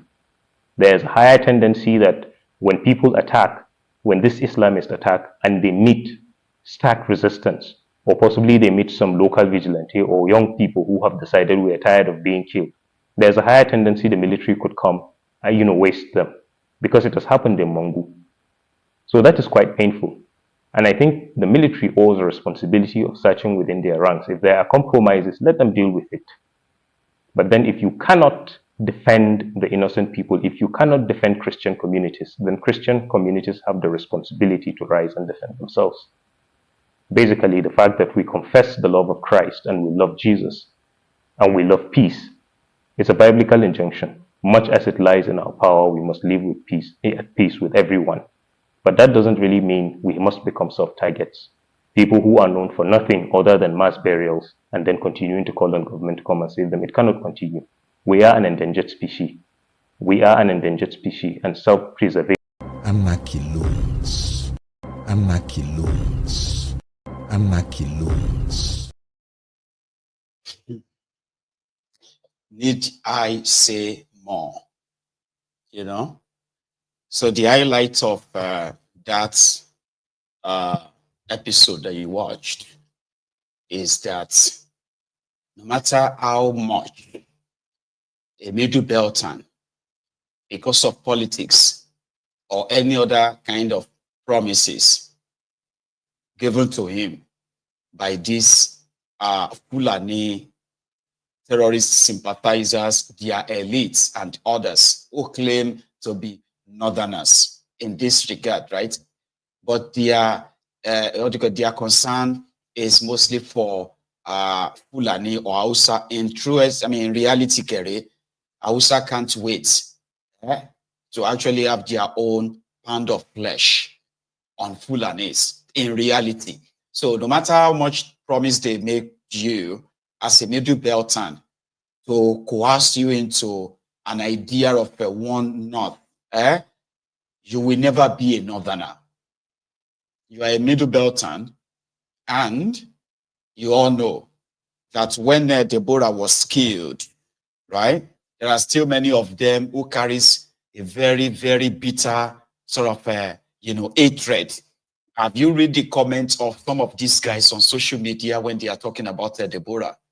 Have you read the comments anytime to look at some of these jihadist northerners in the comment section, whether on Facebook or on Twitter? And they are all talking about the roles that those murderers actually really played in mobbing Deborah. There are so many of them that when you read what they type, you will know that they will do it again and again and again. And if by the context of Dalong being a man from Plateau States, from the middle belt part of Nigeria, if he, in the context of him being a northerner, is true, right? That means whether you are a Christian or a Muslim, right? So you would be protected and be fought for by the concerned citizens. You would think, right? But we all know that is not true. So because they call you to their Arewa Consultative Forum meeting, from the middle belt or a Christian, you are an infidel. You are not a northerner. So yeah, we have the younger generation who actually knows that, you know, the veil is off, the lies is old, or the lies is, you know, the lies are busted right now. So it doesn't really work that easy on them anymore. And we hope it stays that way, because that is how we are going to save a lot of generations from this failed contraption. Because once we have enlightened generations from across board who can no longer be lied to in protecting and defending a failed system that is put together to actually kill them. You know what we say about Nigeria and the guys in charge of Nigeria? They have turned Nigeria into a destructive weapon. And that's why we say Nigeria, with these guys, and to all of us, is a weapon fashioned against us, physically and spiritually. That is what they have done, you know? So, when we have a generation that now understands, okay, the basic reason why this contraption, it is what it is, and they've seen the lives before them destroyed, I mean, they will have an idea. I mean, so they will probably like, you know, be in the same boat with us. Say, you know what, why not just like, you know, discontinue this whole contraption? It's never for us anyway, and it can work, you know? So 2 days ago, there was this report that the Supreme Court of Nigeria ruled, we're talking about political parties now, okay, Labour Party, right? The Supreme Court ruled that the convention had been a Congress that produced Julius Abure as the chairman of Labour Party last year is set aside, null and void. The court had no jurisdiction. So what happened? Let me give you the timeline, okay? It was said after the 2023 charade, and Labour Party made so much money, like they actually made over 10 billion naira in that space of the obedient movement wave. It was massive, seriously. So then they started accusing themselves of financial mismanagement, financial impropriety, and stuff, corruption. So in that process again, they got broken into different parts. You remember Lamidiot, Apampas, as well as Arabambi Diot, those two clowns, right? Long story. Anyway, somehow, after that election, they, like a miracle, right? Arabambi Diot, Lamidiot, Apampas, these two match with, Julius Abure, by the way, and they resolved their issue. The issue of money disappeared, but it was around that time, again, from the dust of corruption allegation against Abure, that he sometimes, or most times, had to take money from the Labour Party, transfer the money to his girlfriend, his wife, or some other guys, only for them to now transfer the money somewhere else. Kind of like part of the old corruption. So Obi, as well as Alex Otti at the time, this was last year, said they were going to try and reform Labour Party for a future party standard, blah, blah, blah, blah, blah. And that simply means that Abure must go. His term has lapsed. Abure disagreed. He decided to organize with those members of the executive that were with him and the new ones, to replace those ones that were not with him, okay? So Abure decided to organize his own Congress, you know, which the likes of Otti, Obi, and others felt like was unconstitutional. So long story short, Abure conducted his own Congress. He was declared winner, that he is now on a second term as chairman. Meanwhile, OBOT and others, this new, PDP, Labour Party guys, decided to appoint a caretaker committee that would then conduct the party congress to choose the party leadership in that order. So that was the beginning of litigation. So what happened? Abure went to court to challenge any caretaker committee whatsoever. So the court ruled, right, that Abure, I think I can't really pinpoint anymore, okay, but what I understand is so the court said that Abure, okay, Abure's Congress was legit. So in that regard, they went to the appeal court. Appeal court said Abure's Congress was legit, therefore Abure was chairman. And Nenadi Usman, who is supposed to head their caretaker team that will usher in the repositioning of Labour Party for 2027, blah, blah, blah, right? That she is illegal. That is what led to Supreme Court. Now, Supreme Court judgments, which we have the audio kind of version right now. I'm going to play it for you. You're going to listen to what the Supreme Court actually say. What did they say?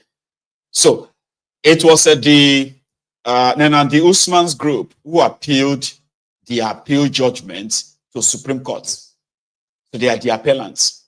While Abure, they instituted the case in the first place, became defendant. Sure you get now, I think, right?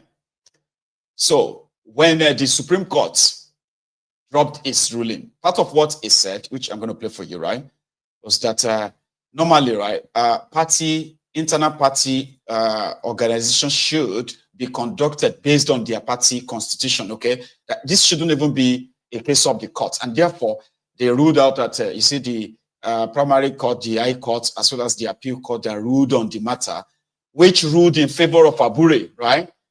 They had no jurisdiction. And therefore, Supreme Court now said, is set aside their ruling. What was their ruling? Their ruling was that Abure's Congress was legit and Abure is the chairman. So if Supreme Court says is not right, it's been set aside, that means Abure is not chairman. Abi? Anyway, it should be that straightforward though. But Abure's people believes that that is not true. What the Supreme Court said is different. But here is what they lead the judgments. Reading it. See the Okafor. Yes. Most humbly appeal for the appellants. Thank you, my lord. Yes. My lord, most respectfully, yes, I am Kehinde Edu. Yes. Appearing with O.V. Akowe and Private Dibia. Yes. My lord, we are for the first respondent. Yes. My name is Chief Samson. With the kind permission, I'm holding the brief of IG Owaru for the second respondent. Yes.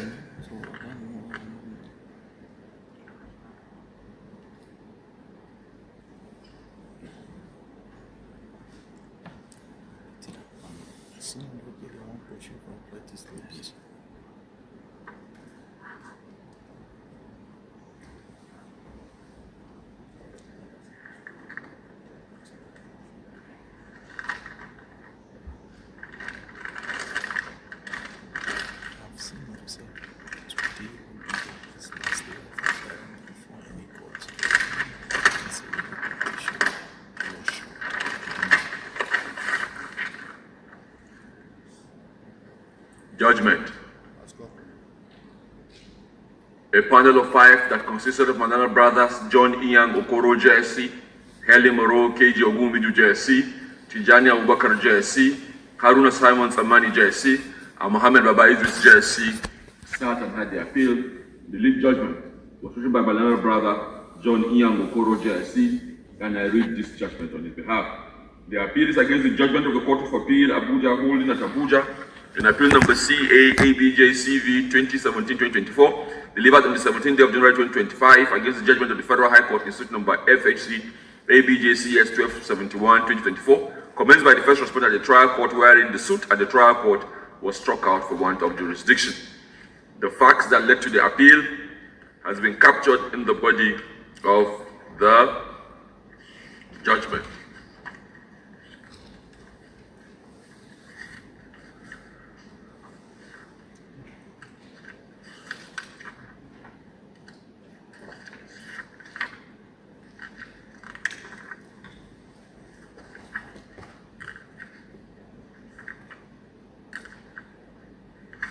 Having reviewed the arguments of counsel,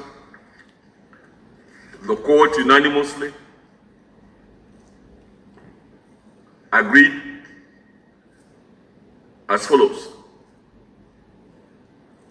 The court held inter alia that the court below, having found that the first respondent's main relief was relief number 5, which was predicated on the leadership of the first respondent and thus not justiciable, strayed beyond the jurisdiction into the realm where even angels dread to tread, to pronounce Barrister Julius Abure as the national chairman of the first respondent.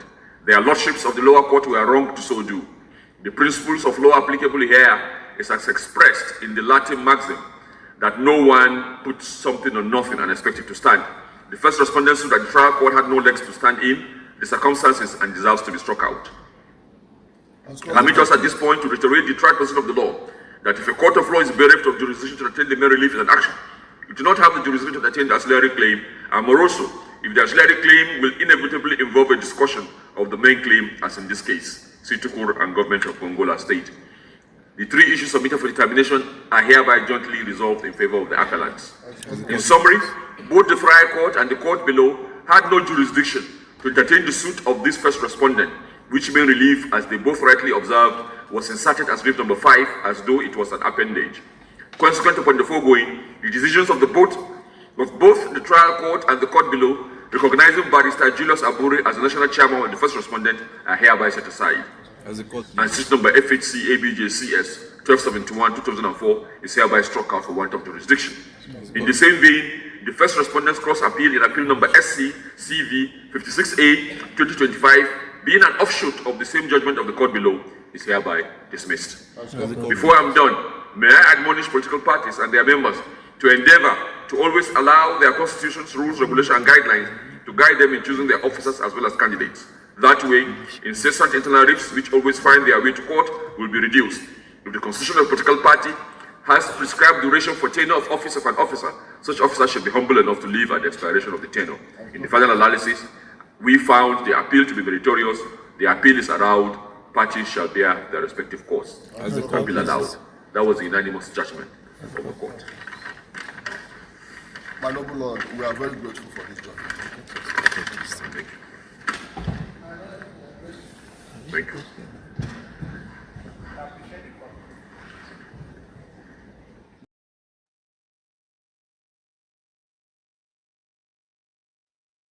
So remember, it was Abure that actually took the case to court. All right? And then the court is telling them there that the matter of internal affairs of a party, right, is primarily the responsibility of the party. It's not that of the court. So the two courts, the primary court as well as the appeal courts, where Abure got judgments, they had no jurisdiction. So the announcement, or should I say, the establishment of caretaker committee for Labour Party led by Nenandi Usman, according to that judgment, seems to have been the authentic, recognized party executive for Labour Party. The wala continues though, right? It's just on the side. Another wahala was when this supposed lawyer shared this video. Yeah, we are here in the court. I won't say case lórí bá ṣe fẹ́ bẹ̀rẹ̀ sí ní ti àwọn ilé kéwú pa nílẹ̀ Yorùbá àti pa a dẹ̀ ti wà lórí a ti wà ní second sitting báyìí lórí ìtì gbogbo àwọn ilé kéwú pa ilé kéwú tán ti ń kọ́ wọn bọ́n ṣe ń bẹ́rí olórí ó ti yé yín. That's going to be another wahala coming, because we all know the position of the Yorubas when it comes to this political Sharia, okay, where we believe there is a plan to push for religious sort of crisis in Yoruba land. So Yoruba land is a place where everyone is actually free to practice their religion, right, without any form of hindrance or discrimination. So that case, I don't think is in any way in good faith. The reason is this.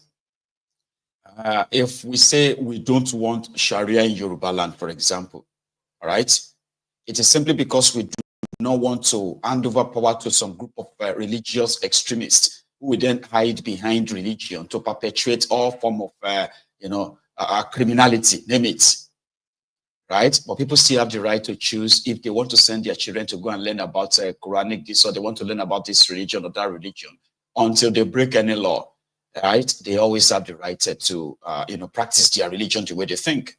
So that's why I said Wahala is coming. But again, when I heard that, I was like, among all the Wahalas that we are currently facing, there is an ongoing court case to begin to close all Quranic schools in Yoruba land.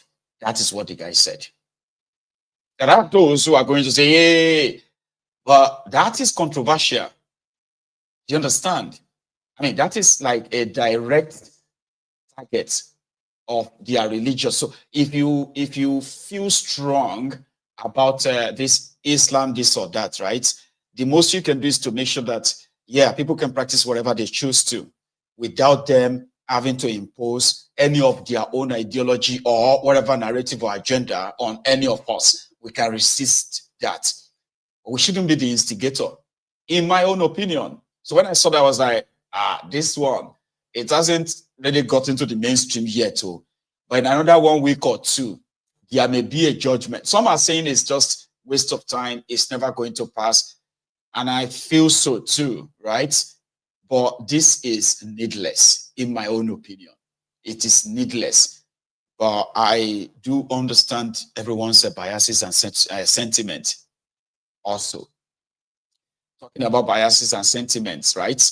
This that Devulumai actually said in this latest interview, right? Talking about is Coastal Road and those who have been condemning it and why it is an achievement, a milestone for Tinubu to be able to go and commission 30 kilometers out of a 750 kilometers project this time. To Devulumai, right? Like I said, if this could be classified as a blasphemy, has repeated that statement that, is Coastal Road is so beautiful that he doesn't know or have a clue what the road to heaven looks like, but a doubt if it's going to be anything as beautiful as the Coastal Road. So they are giving themselves award, right, for incompetency, by the way, right? And that in itself is kind of like the height of it, all right? Okay, you have a project to construct 750 kilometer road, which is 1,500 kilometers on both. I mean, like both sides will be like 750.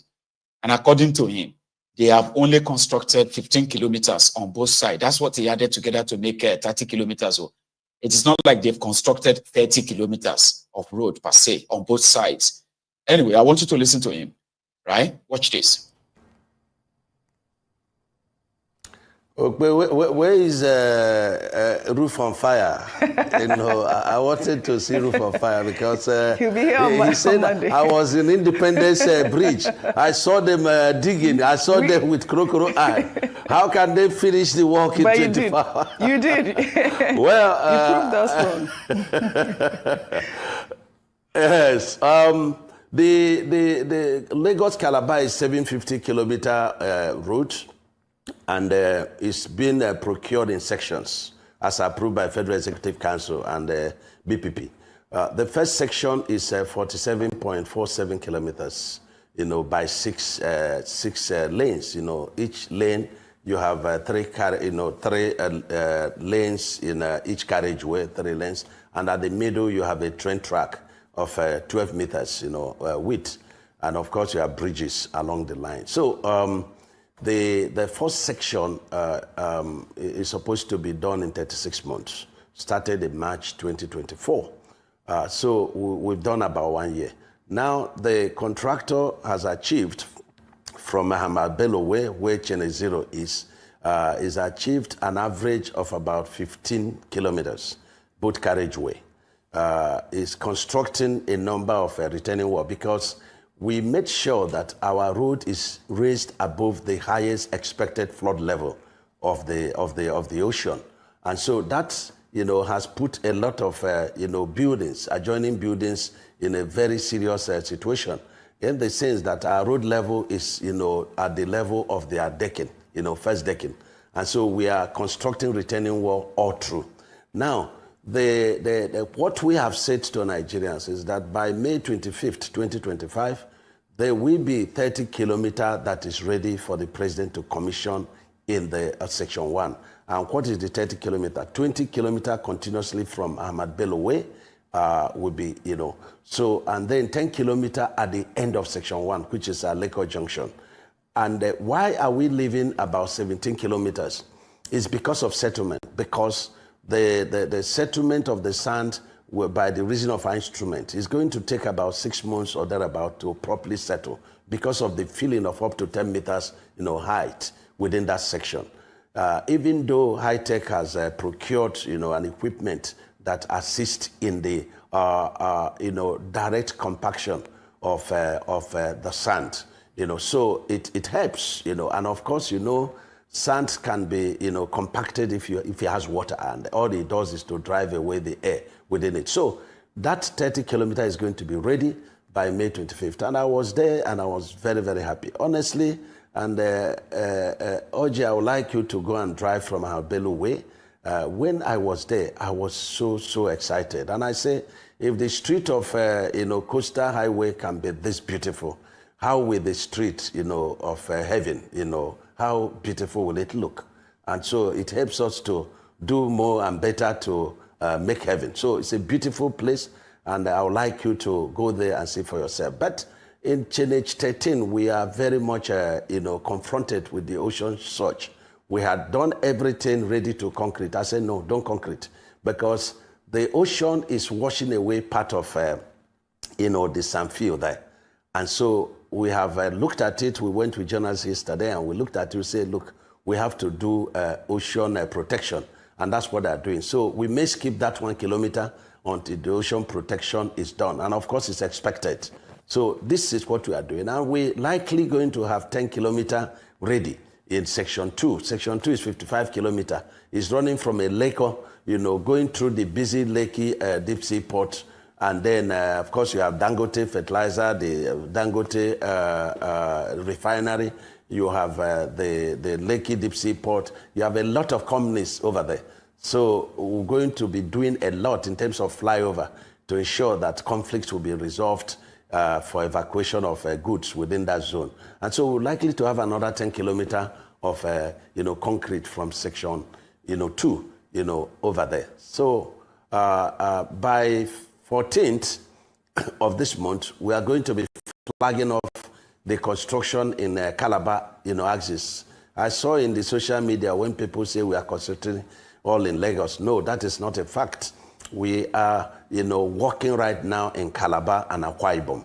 14th flag off in Cross River, 15th flag off in Akwa Ibom, and 16th flag off of the Trans-Sahara Road, in my own state, Ebonyi State. And that Trans-Sahara is running from Calabar to Ebonyi, Ebonyi to Benue, Benue to Kogi, Kogi to Nasarawa and to Abuja. And that's the third legacy project of Mr. President. So they're all linked, together. Both Lagos Calabar is linking through Calabar, down to Ebonyi to Abuja. And then at the Lagos end is linked up through the Ahmad Bello, through a lagoon, which we are going to have we're going to have a tunnel, through the lagoon, going to the Snake Island, and they take us to Badagry, which is where the Sokoto Badagry is linked. So if you look at it, it's all in a kind of loop, and you get to Abuja, you now link to Northeast,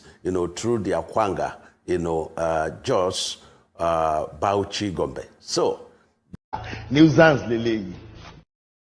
Oh my God! Like, hang on for 1 minute, okay, for 1 sec. Imagine if all he's saying is true. Wouldn't that be such a wonderful idea? Like, would you hear all of that and say thiefnubu doesn't have a plan?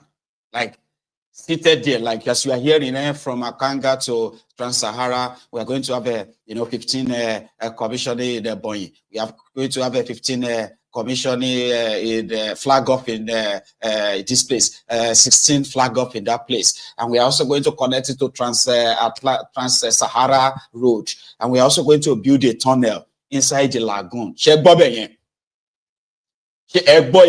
you hear that part? That they will build a tunnel, which means they will build a tunnel where all of you can actually really drive through the tunnel, which will mean the first underwater tunnel. So you get first underwater tunnel in the coastal road. So imagine if you are hearing all of that, normal, won't you say thiefnubu has a great idea? That imagine if all of this, if they are actually true. Or do you want to hear the truth? None of that is true. The first part is they have, according to them, okay, they plan to finish the 1,500 kilometers. It was supposed to be 10 lanes, 5 year, right? But somehow they have reduced the lanes to 3 lanes here, 3 lanes here. 4 lanes have been cut off. The price that they said they budgeted for it, okay, was initially 15 trillion, $12 billion. Today, they have jacked it up. They have reduced the lanes, but jacked it up to 18 trillion naira. Okay? Now, they said the plan was from September 2023. But I'll take his word. He said they didn't start construction until February 2024, last year. So they just spent a year. And their plan was to construct the first phase, according to him, 47 kilometers. Okay? And it was supposed to be 36 months. 36 months means it was supposed to be 2.5 years. 36 months. That's 2.5 years. So to construct 47 kilometers.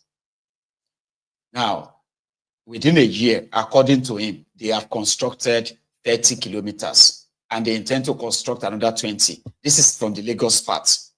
You see the one they are doing in Lagos? They have already planned it to that 47 kilometers. 47 kilometers is going to pass through Dangote refinery and all these places. And they have already mapped out plan to start tolling the road, which means every time everyone who passes there will pay toll to Shaguri, just like what you have in Lagos. So you get now. Now, to make it look more like those who are doubting Thomases, like me, right? Asking questions about if it takes 1 year or 13 months to construct 30 kilometers of road, right? How many years is it going to take to construct 1,500 kilometers of road? So in that regard, you say, oh, we did in this space, with this pace at which they are going, it will likely be about 23 years. That's how long it's going to take, 23 years. But thiefnubu has promised to deliver it in 6 years or 7 years, 2031. So how do we tell these guys that it is possible? It's by telling you that they are starting it from multiple fronts, okay? And starting it from multiple fronts, that you see them flag off anything doesn't mean that they have the intention of completing anything, because so many factors actually pointed to that Nigeria will need, in this case, so Nigeria will need anybody who can earn them at least $12 billion. And these guys can begin to work non-stop. Maybe they have that plan, though. I don't know. Maybe they have the resources to do that. I don't know.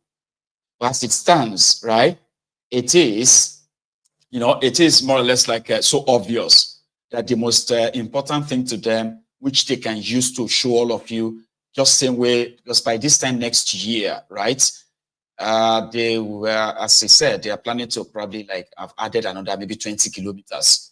So if that makes it 55 kilometers or 57, right, or 47 kilometers rather, right, that's enough, right, to campaign again for thiefnubu in 2027. However, to them, this May 2025, I mean, it's kind of like an ambition to say, oh, we have constructed 30-kilometer road in 4 years for thiefnubu, or we've constructed, okay, maybe this one, we've constructed 55 kilometers road for under thiefnubu in 2 years, because that's what it's going to be like next year. So they can then tell you that, oh, we have also, because they know a lot of you won't even really go there. Even the journalists in that contraption won't even go there to go take a look and do a proper report. Ahmed, if you are watching though, I'm going to send somebody there to go and do a proper report so that I can have my own original image and how it is go. Here you go. Now, the point I'm trying to make here is that it would have been wonderful, great, if the way he presented it is actually the way it is. But to them, everything is politics. Everything is politics. Yeah. He went to Sokoto, where they said they want to do Sokoto-Badagry Road. Do you know how many kilometers that is, right? 2,000 kilometers. 1,000 kilometers both ways, right? That's 2,000 kilometers. If you have to compare what they are doing, their coastal road, right, for $12.5, $13 billion, right? Maybe the Sokoto-Badagry Road will also consume something around the $15 billion. You don't have that money to start with, all right? But the same Devulumayi is actually telling the people of Sokoto, using what is called section by section, section A, section 2, section 3, because that's how they will do it. They will say, we have done section 2. From how many section? Section 40 section or something. You have done 2. That's enough to tell people that, if you want this to be completed, it's kind of like tricky though, right? Anyway, I'll leave that. Just while we are here, the news has come in that the Afro senator, Resistor Radio senator, has been nominated now, for ambassadorial appointment. So he's likely going to be an ambassador soon, and you are not possibly going to see much of him anymore on Twitter, just on the side. Similarly, this Valentine Ezigbo, what is his name again? You remember this guy is a Labour Party guy with the obedience movement this last time in Anambra State. Yes, Anambra. Now, from that place, it decamped to APC, because he was probably promised that they will give him a governorship ticket. Stoludumb as well, right, has been declared, winner of their own primaries. So Valentine Ezigbo, is now considered as, one of, the internally displaced politicians, another victims of APC. APC, power mongering, so to say. Here is the guy, Okachukwu or so, is now going to be the candidate of APC to challenge Soludumb in their governorship election, just by the side. Let me begin by thanking the president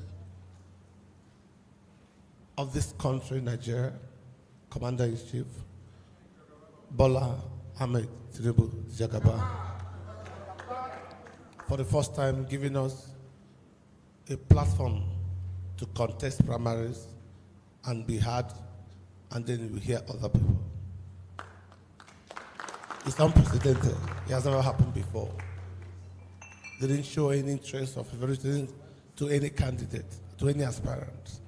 I want to thank him And now I want to plead with you, Your Excellency, to thank him on behalf of Anambra State. He has given us the beginning of the journey to bring Anambra back to the mainstream of Nigerian politics. I also want to thank the National Chairman and all the members of the Working Committee for this privilege of giving us a near free and fair and good, wonderful primaries without interference. It has never happened before. Convey our gratitude to the Working Committee for this awesome privilege given to APC in Anambra State. I want to thank you, Your Excellency, more especially.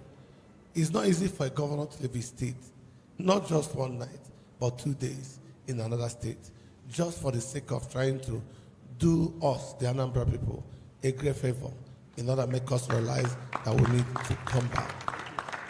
And all the members of your committees that serve in different departments or compartments, I want to thank you for the sacrifices we have made. My God will reward you in the name of Jesus. And to my brothers that have run with me, you are all wonderful. The Kabbalah leader, the Englishman, the VAR himself. All of you are winners.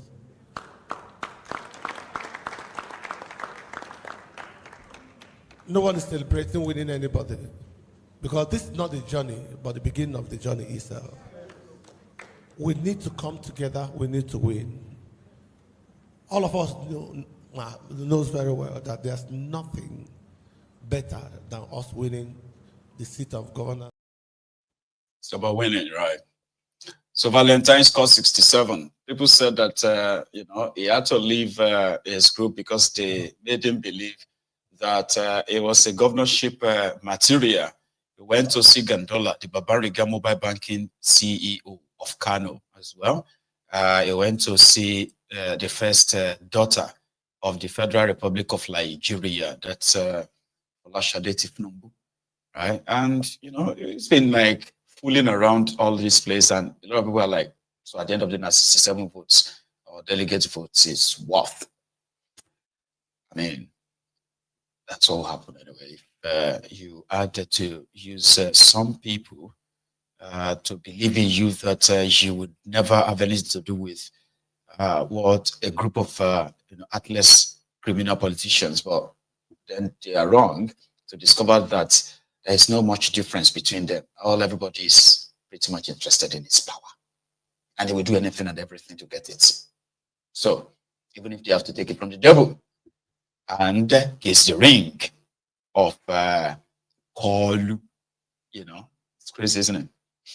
So yesterday, Yoruba land, right, and the people of Oyo State were able to fill in the vacuum, the spots among the Yoruba traditional rulers, the past. I'm talking about the former Alaafin of Oyo, and for 3 years, it's been who was going to fill in the shoes. So Owade, Akim Abimbola Owade, who was should I use the sworn in or crowned yesterday in Oyo.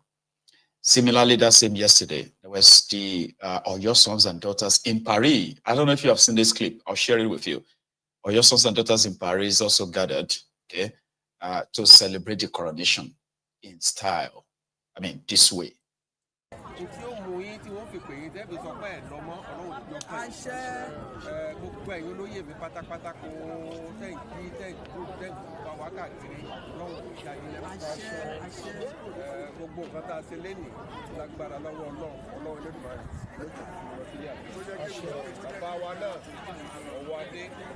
Abimbola, Abdulhakeem, Aláàfin ọ̀fọ̀ Ọ̀yọ́ wà tí bàbá yèyé tá a torí ẹ̀ wà lẹ́nìí ọlọ́wọ́ jẹ́ kí bàbá gbogbo bí wọ́n bá ti ń rìn bẹ́ẹ̀ ni wọ́n mọ̀ já sí dáadáa. Ìtẹ̀wé àrò.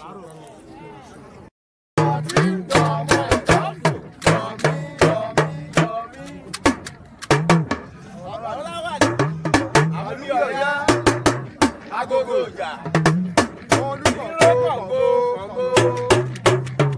agogo ìjà,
So the Ijabus, the Oyos, and everybody, Yorubas generally, came out there to, belong. Right. I also have this, which is from the NDLEA Nigeria.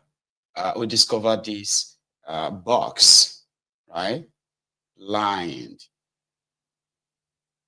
in drugs.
When they make us, they call the call.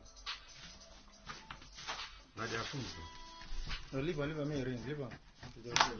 Flight minutes. Yeah, phone.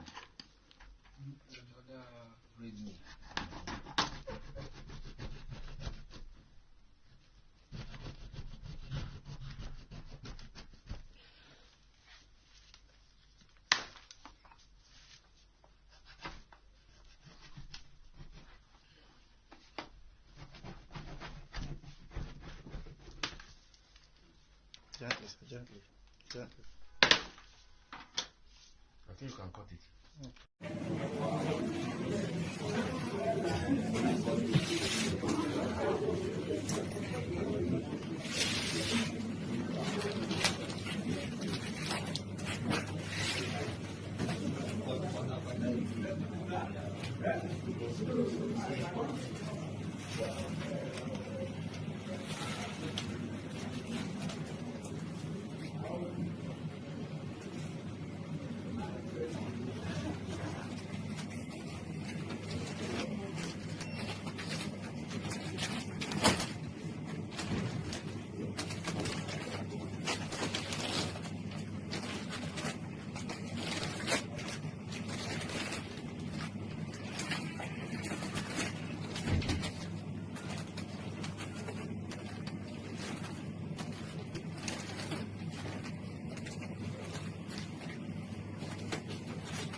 Total? 36 pieces altogether.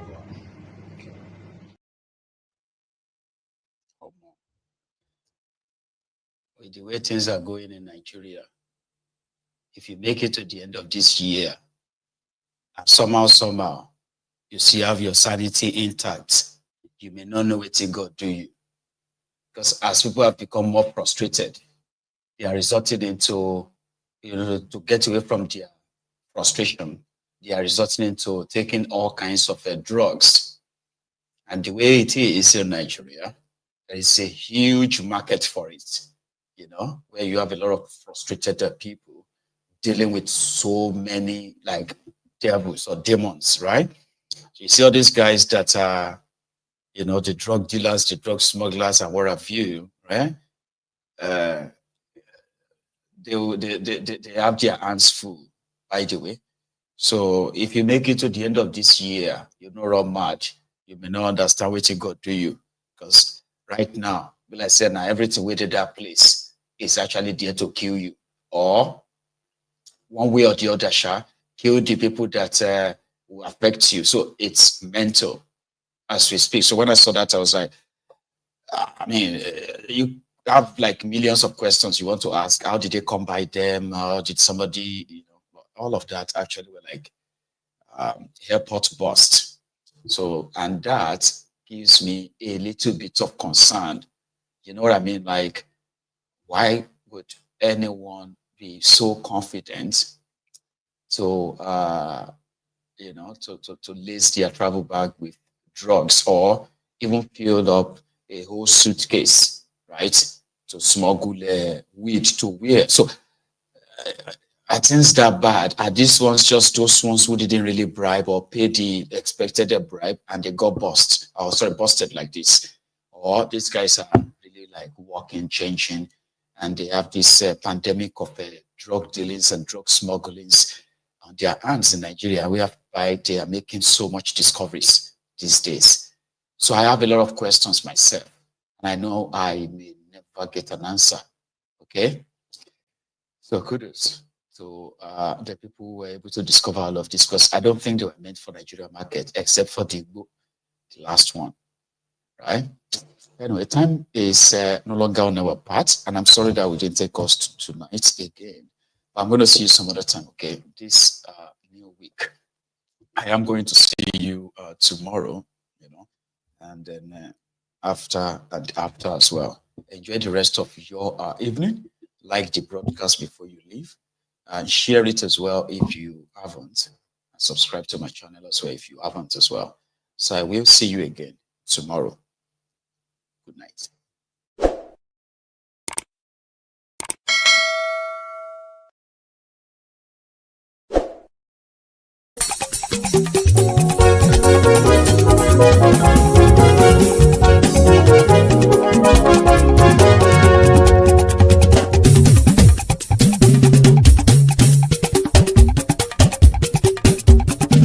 Mayegun làwa mọ̀ làmọ̀ tó dòdòdò. Mayegun dayari Mayegun number one. Mayegun làwa mọ̀ làmọ̀ tó dòdòdò. Mayegun dayari Mayegun number one. Mayegun ti dé o ọ̀rẹ́ ara ìlú. Mayegun dayari Mayegun number one. Lórí Facebook lórí YouTube. Mayegun dayari Mayegun number one. Gbogbo bó ṣe ń lọ ni Mayegun já wa sí. Mayegun dayari Mayegun number one. Àṣírí ọ̀jẹ̀lú kì í bò níbẹ̀ o. Mayegun dayari Mayegun number one. Bó bá ṣe eré àní Mayegun máa wí. Mayegun dayari Mayegun number one. Ó sì tún ṣe eré wàá gbọ́ níbẹ̀ o. Mayegun dayari Mayegun number one. Mayegun dayari politico.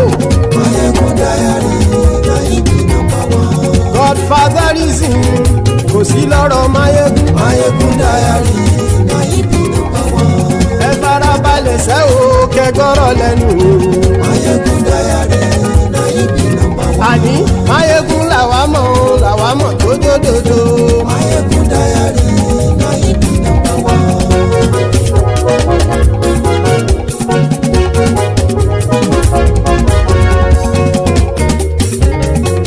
Àní ẹ̀sùn rákì. Mayegun ti dé. Mayegun ti dé. Ọ̀jẹ̀lú ẹ̀sùn rákì. Mayegun ti dé. Àní ẹ̀sùn rákì. Mayegun ti dé. Lórí Facebook. Mayegun ti dé. Àní ẹ̀sùn rákì. Mayegun ti dé. Lórí YouTube. Mayegun ti dé. Àní ẹ̀sùn rákì. Mayegun ti dé. Bọ́ bàbá gbé wúrẹ́. Mayegun máa wí. Àní ẹ̀sùn rákì. Mayegun ti dé. Ijó ìgbádìyẹ. Mayegun máa wí. Àní ẹ̀sùn rákì. Mayegun ti dé. Pẹ̀sìdó bá rúfin o. Mayegun máa wí. Àní ẹ̀sùn rákì. Mayegun ti dé. Kí gómìnà kówó jẹ. Mayegun máa wí. Àní ẹ̀sùn rákì. Mayegun ti dé. Ọlọ́pàá ti ń darí bá. Mayegun máa wí. Àní ẹ̀sùn rákì. Mayegun ti dé. Aṣòfin tí ń rúfin o. Mayegun máa wí. Àní ẹ̀sùn rákì. Mayegun ti dé. Òpùrọ́ olóṣèlú. Mayegun máa wí. Àní ẹ̀sùn rákì. Mayegun ti dé. Ọ̀jẹ̀lú ẹ̀sùn rákì. Mayegun ti dé. Àní ẹ̀sùn rákì. Mayegun ti dé.